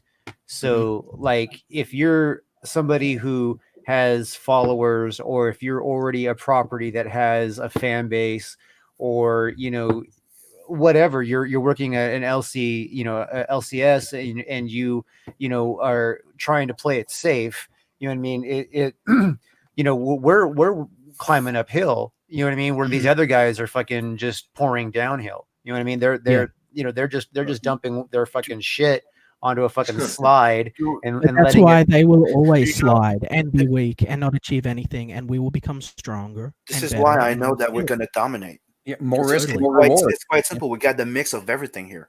Okay, Yeah, exactly. it's like their market is failing. They're losing to manga. If you here at CG, we're influenced by what 90s, 80s comics, manga, anime, European comics. We're a big melt pot of everything. Every influence creating new properties. This is We're the new place to be. hotness. Yeah. They're old We're and the cool- busted. Yeah, we're the cool kids club, and we're gonna change the face of the industry. Remember You know, Humanoid Geppa- with Heavy Metal magazine and stuff like that? This is the same type of thing. The same thing was Image Comics back then. It's like they changed the market, and this is what's happening. You know, Yeah, you well, get behind you get behind me, you get behind these guys, you let us do the work for you. We put out the product that you want to consume. We spread it out, grassroots movement, just like the old days with Epitaph in the punk scene, back when I was doing that. We No push middleman. through that. Yeah. Yeah, we push through that, we get big. We make tons of money, we take over the industry, and then we make sure that the people that have been fucking everything up for all you guys can't do it anymore. That's half our job too. So as far as like Comicsgate, the way that this will definitely succeed and be unbreakable is if all of us, everybody in Comicsgate, the biggest top guys to the smallest little guys, we all understand one big factor of how the business market works. So if we all understand that we all got to lift each other up and all promote each other, not just each other's books, but each other's presences, each other's channels, you know what I mean? Because the thing is like sharing, like us little guys, you know what I mean? Like RGE, you got like 65K or more, you know, so you're a lot bigger than a little guy, but you're still, you know, a new producer as far as comic books go. One of us is one person. If we all unite, we're a business, we're a market. Together we are legion. But we can't just share each other's market. We have to all actively pursue new people and new customers, and then make sure that everybody who our customers are also know about everybody else. Yeah. This thing it's where grassroots word of mouth, you know, Yeah. and it's got to get out. And that's why I pushed through into the anime scene. Like, I haven't been just working on Xenotype for like a few months, la-di-da. This is a 200-page, high detail, full Takoban, right? I've been working on this for nearly about 2 years now to get this to the point where it needs to be. I spent nearly 6 months alone on development, just on development, before I wrote a single word of the actual script. Now, this is the point here is to compete with the highest possible quality. And at the time, I wanted to expand into the manga market, which no one else was really doing at the time, because I've got a long history of manga. And I wanted to sort of reach the anime demographic, which was in some ways itself not being having certain needs met. And so that was how I was going to grow Comicsgate. So the fact that Raging Golden Eagle has come in here, he's got this great big audience, which is awesome. He's doing what I want to do, which is awesome. It'll mean that now there's two of us that can push forward up this fucking hill. We're both pushing this same rock, right? And it's going to be great for everyone. Yeah, and when it comes to manga as well, the reason manga's winning is because no matter what you like, no matter what you're into, there's a manga for you. And that's where the Western industry has just fallen flat on its face. And Liam, don't forget, I might have a different style, but I do manga too. I know, man. Yeah, you can see it. It's all throughout Bloodhunt. You can see the heavy Trigun influence throughout Bloodhunt. Like, you're very talented. I say that on every stream I'm on, even without you, man. Like Sims. Oh, that's not it. I'm just saying. Don't forget, I consider Bloodhunt a manga. That's what I mean. I've always said it. It's to me, Bloodhunt. It's like me doing a manga. When did Optimus slip in? Wait, he does usually. Hello. He's been here the whole time. You guys didn't notice him? I did my show and was over here the whole time. That's how good I am. Hail to the Kingmaker. We were talking about you earlier that about the idea of doing like a live reading of CG comics, and I'm like, hey, the guys from Great 1.5 do voiceovers and like to do voice acting. That would be a great freaking little thing for you to do. Oh yeah, I'd be down for that. That'd be fun.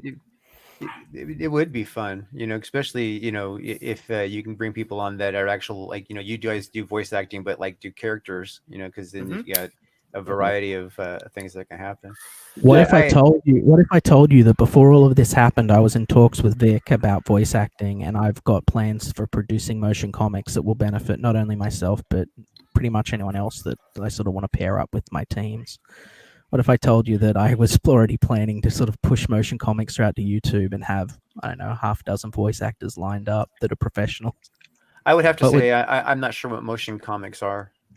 Well, basically, it would be. I'm sure you've seen it. They sort of take You use live anger to animate a little bit at a time. Exactly. Yeah, and they'll do short animations. Like you'll find it with some manga where they just sort of take your comic and then they cut it into panels and then they animate the panels.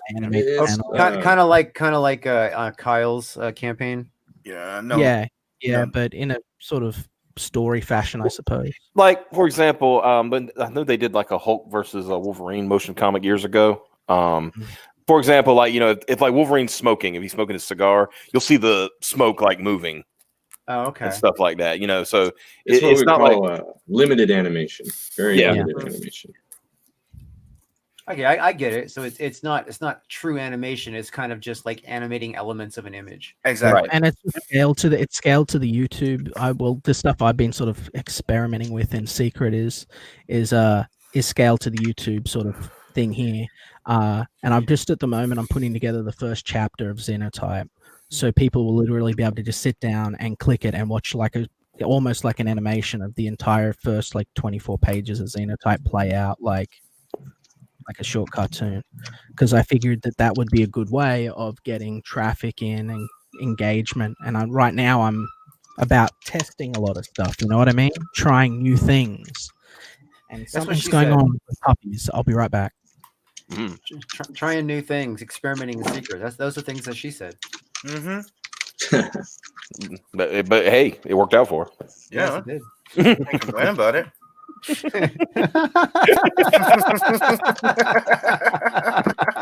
Sam, I missed you. What in the world? Been a while, bro, right? Yeah, like it's been about a week since we just sit and chatted. Yeah, fuck. Yeah, but we've both been busy. Yeah. This is the first time I talked to Raging Golden Eagle. What's going on, brother? Yeah, pretty good so far. Yeah. He's going to be joining us on CG Manga starting not the weekend coming, but the next one, right? Oh, nice. Because he's too good for us next week. Yeah, after he's launching and he already had something planned. Come on. Yeah. Mhm. But it's going to be a great because we're getting along like very well. I don't know if I haven't alienated him yet. I'm pretty good at that. Yeah, I know you are, but you know, we get to like you grow on No, you see, you guys don't know how annoying my boss is. I mean, come on, I can put up with anybody. It's okay. Even Liam. Oh man, that's good. Yeah, but it's like it's my first time talking with Raging Golden Eagle too, and we kind of, everybody can kind of just hit it off, and I think it's fun. Yeah. Actually, I have to give Raging Golden Eagle some extremely kudos, because a lot of people who have a following and then come to Comicsgate to promote a comic that they're doing usually focus just on their shit. You know what I mean? They like, oh, let me go on your show and promote my shit, and then but he's got the opposite approach. He's like, come on my show, let me promote your shit, and then I'll promote my shit when it's out. That's awesome, dude. I give you fucking serious fucking props, dude, man. You're fucking kicking ass and you're doing it right, and hail you. You definitely are Comicsgate, man. Yeah. It's good effort, man. You can tell you don't have a small dick like certain other creators. Very big PP. I'm just from the start, man. Even I didn't jump in until about a year after it started, but I was, if you go back to my videos from 2.5 years ago, I mean, I was shilling. I was bringing up things that Doug Ernst was talking about, and then when Ethan and your boy Zach launched their campaigns, shilling that. I got Cyberfrog and the first printing of Jawbreakers. Then it's just eventually it's like, oh, maybe I'll just jump in. This is the perfect time. Yeah, no, I was with Gamergate as well, and I saw how brother. Same here, yes. and I saw how Gamergate did nothing just because it never advanced past the OGCG stage. It was just people bitching. But I can tell you what happened. I can tell you what happened with Gamergate very quickly. There was our big, and I say our as in the majority, were really more or less worried about there were these journalists that were not following, what we call ethical standards. Yeah. And we wanted to say, well, apply ethical standards. Well, they applied them, but it didn't mean anything, right? So then there was this big, this was kind of like this little conference thing they called Airplay. And it was hosted by the Society of Professional Journalists. And they had panels about it and stuff like that. And eventually there was a bomb threat called in on the place, right? But during that, the people who were a part of the SPJ, even the current president of the SPJ said, yes, absolutely, that these people, these journalists and these websites did not act in an ethical fashion. For a lot of us, it was over then, right? You won. We won. Yeah, we got our vindication. We don't, I don't give a crap about. At that point, I was like, I don't give a crap about a culture war, right? I just wanted to say, you guys were doing something wrong, and here's the proof. Agent Golden Eagle, man. JDS00 says, what advice would you give a new person trying to make a manga? Do you have any senpai advice for your viewer? Ooh, well, are you going to be drawing it yourself? Because that's unfortunately a lot of. I see this on Twitter all the damn time, where you got these artists that they keep telling other artists, "Oh, just draw what you love," and that's great advice if you don't want to do it for a living. But no. You have to step out of your comfort zone. Yeah. Well, but no, that's why I said no. If you want to do it for a living, now it's not up to just what you like. So then there's so many. And they advertise they have commissions and everything, and I look at their stuff. It's like, dude, I'm not even an artist, and I could probably do better. So first off, you need to actually, either find a good artist or be one yourself, and then, man, just don't do a Linkara. He's such a good critic, but then he made his own shit and he did all the stuff he complained about in his own book. So you got to be self-aware enough to not pull that. But I would say just consume a lot of stories, I guess. Let me give you some advice as well. Just real quick. See this young lady that we have sitting on the screen right now, right? This young lady here. You'll notice how, as this is his lead protagonist, right? We can see that she has a number of defining features that set her apart from most other traditional manga females that you'll see currently on the market. She's got a sort of a more solid figure. She's not bubble-titted. She's got the eye going on. She's got the bandana, the blood. You know, this is an iconic character. You will know this character by doing the 10 feet test, which is draw it, look at it 10 feet away, and you'll recognize it immediately. And a silhouette. That's another one too. Exactly, the silhouette. Now, before you start planning your manga and you're coming up with like 50 pages of world building and this great epic saga, none of that shit matters. Just put that out of your mind immediately. What you need is an iconic silhouette and design for your character, what they look like. You need to be able to recognize them 10 feet away. You don't want people to look at your art or your artist's art and say, is that from Death Note? That is not what you want, right? You need people to be able to look and see what's yours. Once you have that character, you've got an idea for who they are, then you start your world building. And keep it simple, stupid, right? Because if you're building, you're basically putting together a puzzle more than you're writing a novel, right? So you have limited page space, limited amount of time. Focus on what you want your character to be able to express, do, and accomplish, and the obstacles and challenges that they face, right? Because you triggered someone in the chat with the bubble tit comment. So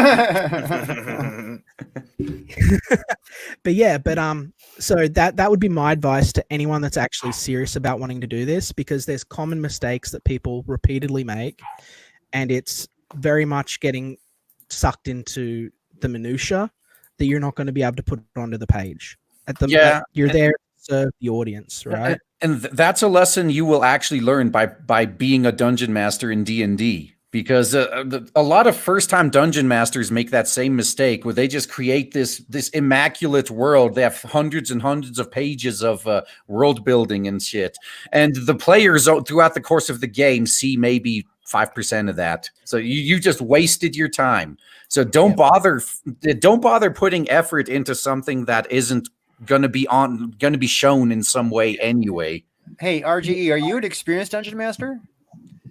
Well, I've done like 3 games. That's not. I wouldn't consider that experienced, but yeah. Because I know that there's some guys from War Campaign that are looking for a dungeon master because they want to play D&D again, and they don't have a dungeon master. Oh, dude, there's no way I have the time to do it now, even if I wanted to. I actually haven't been playing with my meat space group for like 2 years already. Did you say meat? Yeah.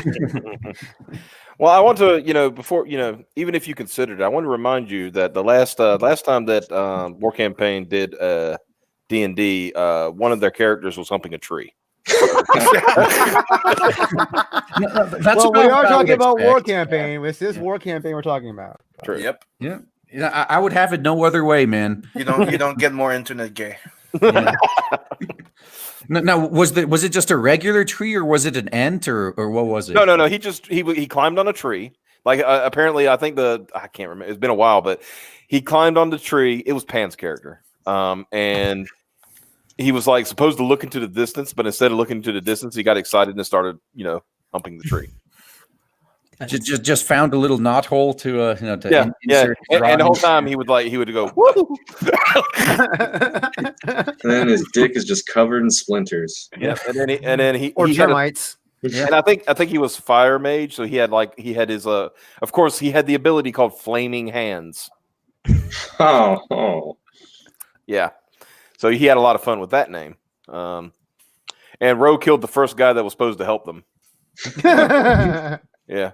Because it's like he said, and this guy shows up, and Ro's like, I hurl my axe at him. He rolls a natural 20 and kills the dude. And he said, "Oh, that guy had valuable information that was going to save you." Oops. Yeah. It doesn't matter anymore. But no, actually, and that's another thing with because if you just take if you take a story from a D&D campaign and try to turn that into a manga or a comic, it's probably not going to be all that great. But there's a lot of things world building, if you already built a world as a dungeon master, then there you go. You don't have to take it as is, but that could be a setting for your book. Yeah. And also, like what Liam was kind of pointing out is, you basically just give your protagonist challenges to overcome. And sometimes, that was some dungeon masters try to railroad this shit, and they have like, you have to follow these steps to get past this encounter and whatnot. Like for me, I just like to throw something at the party and then say, how do you expect us to deal with this? Like, that's your problem, bitch. You figure it out. And they always were able to figure it out. And I thought that's a nice way to even come up with encounters for your stories too. And our adventurers venture out into the town, and then suddenly Bahamut. The coolest thing I thought about D&D when I played it, I thought the coolest stuff was that that things weren't very regimented. Like, because you were rolling the dice, because you were, coming up with your own solution to something, you know what I mean? That often it would change the course of the game a lot different than the dungeon master had planned. Yeah, I didn't even have it planned. That's how I fixed that. I used to do a bit of work for let's just say like a couple of I don't want to name them. I'm getting myself in trouble by naming stuff, but some places for role playing game companies that are big and that produce product that you would know if I was to say it. And I can't really do that or get into that mindset when I'm working on comics, because like I can't game or anything like that because it drains all the same mental energy. So like all of my creative juice goes into my work. Like, so the idea of like even playing video games and stuff, I'll just sit there when I'm not writing like a vegetable sometimes because it's taking me like 14 hours a day to work. No, it's like that for me too, but that's right. If you go into it with those experiences already, which is why like towards the end of when I was answering that guy before, I say to consume as many stories as you can, and that could be any format: video games, manga, comics, anime, movies, like anything. And no matter what it is, even if it's a completely different genre than you want to do, there's always going to be something you can steal from it. Yeah, well, storytelling has many forms. Folklore will show you that, there's many different ways of telling stories. But ultimately, the one thing that is unified in all of them is there are storytellers who tell stories for themselves, and there are storytellers who tell stories for an audience. And those who tell stories for themselves, those who tell stories for themselves, they can't really make a living doing it. So that's something to just consider when you're actually producing content. Remember that you're not there to serve your own narcissistic ego, like a certain pocket pussy. You're there to actually provide a service to the reader. So, and that's very much what's wrong with modern comics. Like so Liam, let me question you real quick. Okay, so if you were somebody who created stories because they had to be created, which of those two categories would you be? Probably a narcissist, man. Probably a narcissist. Like it's not about like no story needs to be created for a starter. Like there like you might think, well, I'm going to have to disagree because I swear to God that Captain Love had to happen. It had to exist. Sure, that's fine, and that you're fine to believe that. But did it have to happen because you really wanted to express it and there was some sort of catharsis in it, or do you think that other people needed to hear this story and it was going to enrich their lives and make things better for them? It was going to entertain them. I think that he didn't exist and he needed to exist. Yeah, we'll say there we will battle, my friend, fiercely over this, and it's fine. No, there's a lot of overlap though as well, especially because if you belong to a group of people, like Comicsgate, that realize that the industry that used to serve them no longer does, sometimes it's enough to just make stuff that you yourself enjoy, and for a fact you got tens of thousands of other people who agree with you already. Yes, no, I'm definitely not saying that. I'm definitely not saying don't create things you enjoy. In fact, I thoroughly believe that is the key to success, is to find out the things that you enjoy that are no longer on the market and then provide those to people that are looking for that, to fill that void. Because right now the whole industry looks like literary Swiss cheese, right? So there are all of these holes we can fill. I think fill all the holes. I think the problem with the commercial market is because they're trying to force it, and the people that are in charge of it are not creatives, they're not artists, so they're trying to turn it into a monetization thing, and they're hiring people they like versus people that are actually creative. I Yep, think that's- That's a the big decision part- making. Yeah, part of it. Mhm. That's a big part of it. But guys, we can't actually undermine like the group efforts of the writers that get in and do this professionally either. The problem largely is we're talking a little bit about this on the previous stream on Optimus Deadpool's show on Graded 0.5, right? The problem is you get in these groups of people, and instead of going, we're going to tell a good Star Wars story, what they do is they go, okay, what are we going to do? And then they make bullet points. So they're not actually looking to create, they're not looking at myth making, they're not looking at folklore, they're not looking at expanding or building from an existing continuity. They're really just sort of going like dinosaurs, exclamation point, slap that on the board, and we're going to put dinosaurs in the Star Wars, and it's going to be so good. And that's they how made it corporate. Yeah, that's right. that's their creative process. And it works because it'll sell books and get tickets, but I find it creatively bankrupt. And it's if you're gonna make propaganda, at least try and hide it. Be a little sneaky about it. They're not even trying anymore. Well, no, that stuff it doesn't. I mean, what it does is it extends them. I mean, because we saw with gaming, for example, this is the best example I always use. Like the golden age of gaming was right as it was becoming mainstream, when you got all this money going into gaming, but the people making the decisions were still like actual fans of what they were producing. So it was the same people making the good content before. They just had a lot more money. But that money came with strings attached, so they started getting replaced with shareholders and investors and focus groups and bean counters, and that's when everything went to shit. Because now you have this corporate, this focus group shit. When where Star Wars, they're designing by committee now instead of someone who's passionate about Star Wars, and it works for extending the lifetime of the property for a little bit, but long term it's going to flop because, like Lisa said, it's creatively bankrupt. Yeah, and it's strip mining of the industry. It's coming into existing franchises, and rather than building off them, see, we come from a long tradition of comic books, right? 90 years, 80. No, I think it's close to 90 years at this point. Further, if we go back into the history of pulp magazine, where all of this really started, like in early Americana, storytelling methods that are built upon, learned from, grown, artists taking techniques from other artists, building and growing into mixing the French invasion, the British invasion in comics, which changed, everything, Mobius. And even manga. Manga was because they after World War II and all that, Tezuka took a lot of inspiration from Disney, for example. Is probably one of my biggest influences. Hail Blackjack, And you can't deny that one of the big thing of Image Comics, what those guys had, Jim Lee and all those, was a big anime influence. Like a lot of their art, like even Rob Liefeld had a lot of like manga-ish type of posing. Like very dynamic, not as storytelling.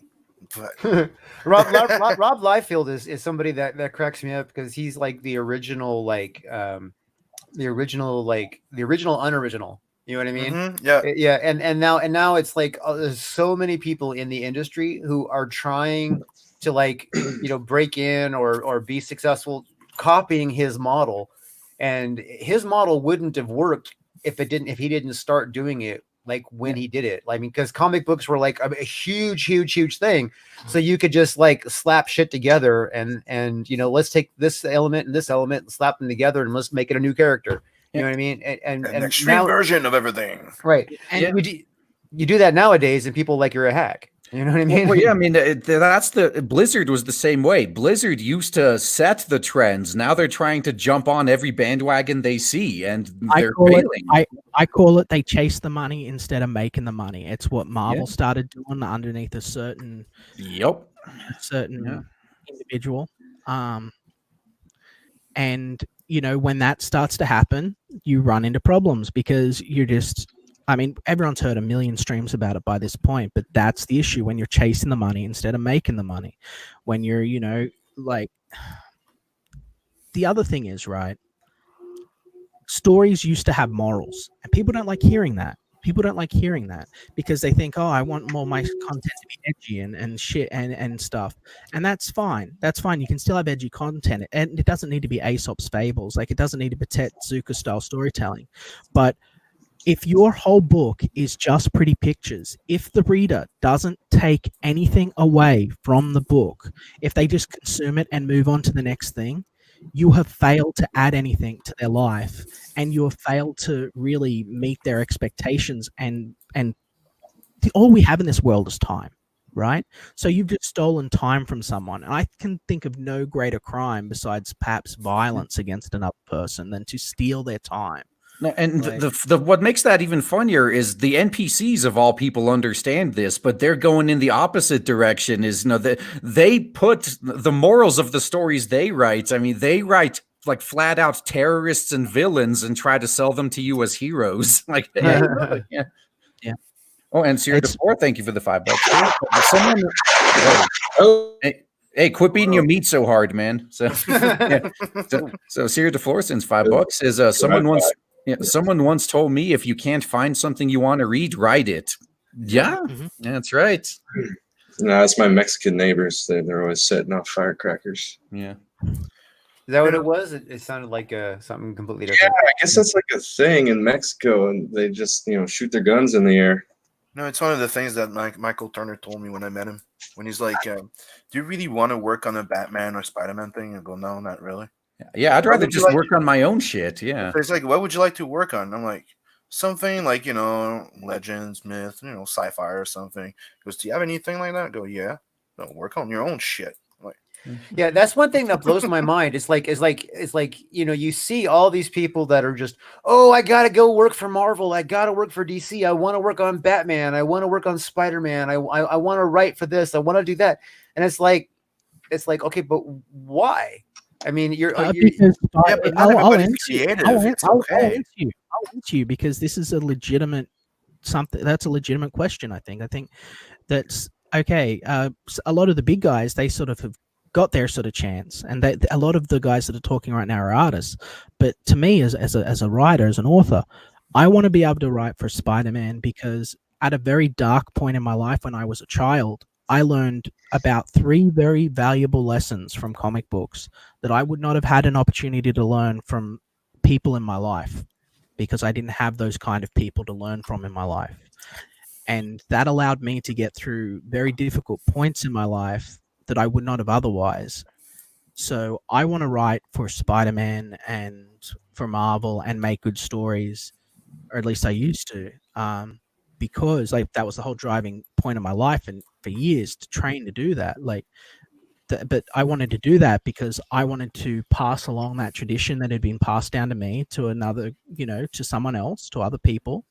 And I wanted to be able to tell those stories that would give hope to people that would not otherwise have hope. And I know it sounds sappy and gay, but that's honest to God the truth. And I recognize that these are American icons, heroes of the highest regard.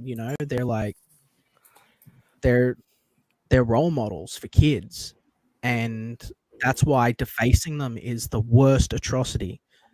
And why I jumped into Comicsgate before it was even called Comicsgate, why I started speaking out against the corruption in the industry, why I pushed and why I've done everything I have, because I wanted to write Spider-Man and they turned him into a cuck and they turned him into someone that's going to teach lessons to kids that will make them unhappy in life, Well, no, they're not even teaching lessons anymore. They're just trying to indoctrinate people into an ideology. That's all that's about these days. Same thing. It's indoctrination. You're exactly right, but it's just they're teaching different lessons. They're teaching communist propaganda. They're teaching socialist soy bullshit. They're teaching weakness in men. They're teaching that strength is something to shirk away from. That independence, self-reliance, responsibility are things that are secondary to power, and that all that matters is power, identity, and power. And it's dangerous lessons to put into the minds of our youth. Yeah, sorry, sure. Yeah, it's all true, man. But yeah, so I will actually I'll actually have to side with Drew still, though. I mean, I guess I could see the motivation of wanting to take over an existing character and maybe fix it, have a big impact on someone else's life like it had on yours. It's too late to do it. Yeah. Oh yeah, so that's why I think even back then I would rather. Why work on Spider-Man when I can just create something that may become even bigger than that, or at least I'd hope so. So, if you don't take I mean, yeah, sure, most people that try fail, but if you succeed, you reap all the rewards. Yeah. That's true. That's true. But I guess because I create as a service rather than as something that I really chose to advance myself. And like I could be in other career paths if I chose that would be more rewarding than what I was doing. So I literally gave myself to comics because for the same reason some people would give themselves to like, charity work. Like I saw that there were these characters that were valuable and important sort of cornerstones in our culture. And I thought that without them, like kids that were like, that didn't have dads and stuff, like they needed that kind of person and they needed those sort of role models. And so I wanted to honor them and make sure that they were represented accurately as people I knew, because in my mind, they're like old friends. Like I can close my eyes and I can hear what Superman would say in my head because I know him from reading hundreds and hundreds of books about him. And I wanted to continue to honor that tradition rather than seeing him turned into a murderer or someone full of hate or anger, like that was important to me on a personal level. Yeah, I'm just really good at cutting things off, I guess. Like for even before Disney Star Wars, there was stuff like Diablo 3. Like, no, what are you talking about? Diablo ended with 2. There's nothing after that. Like, yeah. I just if I don't like the direction they're going with it, no, fuck you. I'm done. I'm done with this shit. And that's cool. That's a good way to be. I'm a sap man. Like my heart's too big. My heart's too big. So I know that I'm a bit of a pussy when it comes to this stuff, But I just feel like it's important. He just wants to be known as somebody that wrote one of the greatest Spider-Man ever. No, I don't care about the credit. I just don't want Spider-Man. I don't want to pick up a Spider-Man book and find out that Gwen Stacy had a sexual relationship with the Green Goblin and had 2 mutant babies to him, and while she was with Peter, and that's the shit they're doing. That's wrong. That is so wrong to deface the one pure love that Peter had. The stuff like that. It's a multiverse now, so fuck, man. That's just one of the fucking millions of verses. Their point is like your character should be that character, the one you tell those type of stories to the people. Yeah, maybe I am a narcissist because I think that I would so much rather write an original character and do something original, do something that hasn't been done than write for something that's already been done. That could be bastardized later after I'm done with it. And that you never own either, that too, because you're working for someone else and someone else is taking all the money. Right. So, I don't really think you're a narcissist, by the way. I'm just being a shitlord. No, it's cool. I might be one. Fuck, man. I'm pretty self-absorbed sometimes. I think Drew's a big jerkwad. How about that? Yeah. Let's start a controversy right now. Let's start this. Yeah. We'll have a big argument. Yeah. Wait, hold up. We're doing this wrong. Drew, I'll see you on Twitter. Hold on. Yeah. That's right, man. No, we got to do this on Twitter because I'm actually gonna have to call it in a few minutes. But but first though, Devin Stark, thank you for the 2. I'm curious, just what didn't you like about Diablo 3? Well, first it was the always online requirement when I want to play single player. Like that is a deal breaker for me. I do not tolerate single player games that are always online, like live service bullshit. And then there was the real money auction house that they used as an excuse for the always online. And then they took it out, but they left the always online in.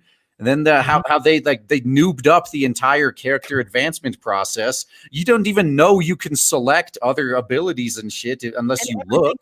Everything plays the same. Like everything was so sort of balanced and tinkered out that like you're doing different things, but you're just doing the same thing. Like my little brother played it all the time and I watched him and I was like, what are you doing? He'd like show me his builds and stuff. And I'd be like, this is just, it's all the same thing with different skins and stuff on it basically. Right. Like, and that's what they did with World of Warcraft as well. You used to have skill trees that made a huge difference on your character, then Yeah, then they just I know. Yeah, someone remembers. Yeah, and then they realized like, oh, all the high level raiders and shit, they all use the exact same build. So let's just remove all other builds, and everyone just has this one. And all the rest of us are like, fuck you, man. We don't care about raiding. We actually want us to do role playing and try different things and play different characters. Now everything is. It's all the same, just like what Liam said about Diablo. No matter who or what you play, it's the same. It's a race to end game, and and grind. That's it. It's a race to end game and grind. That's all it's become. Yeah. The last MMO I played was called Tales of Pirates, and it's very old, but it was this massive world, and no one really wanted to explore it because everyone sort of went over and sort of reached max level and then reincarnated into all this other shit. And then you got me, who's in my pirate boat, trying to find like 3 or 4 other people that just want to go to parts of the map, islands that like there were whole regions of the game that were unexplored because everyone was like, oh, we're not going there. There's no reason to be there. Like the stuff's too high level and we don't know what to do and stuff. I'm like, to me, that's the whole point. That's what you're supposed to figure out. Yeah. I want to go to those places and see what's there. And I would find rare objects and items and I didn't know what to do with them. And people would be like, oh, where'd you get that? And I'd be like, oh, it's over here. Would you come with me and we can find more stuff? No one would come because they just want to go their one build and go through their one route and power level themselves up and their friends up and then just P versus P. And that's like, it sucked. It's boring. Oh, yeah, and Devin Stark comes back with another 2. Thank you. Say, I play mostly for the story. Can see your argument, though. No, the story is another reason I fucking hated Diablo 3. Because, you do the same thing they did with Diablo 2. Oh, he's not really dead. Look, he's back. Now, it would have been a lot better if they had one of the lesser evils like take over the power vacuum and you have a new villain. But nope, they pulled a Disney Star Wars. Hey, look, Palpatine's still here. He didn't really die. I hate that shit. And kill off your main storyteller. That was a good idea. Yeah. Deckard Cain has to die. That's right. Yep. Yeah, he was the one that's no, never mind. Again, I don't care. I mean, Blizzard has been dead for a long time. I had a friend, real quick. My friend, he had a thing when we got to that part of the game, where what happens to Deckard Cain. He started like doing this. He goes, well, hello, traveler. Would you stay a while and then burn me?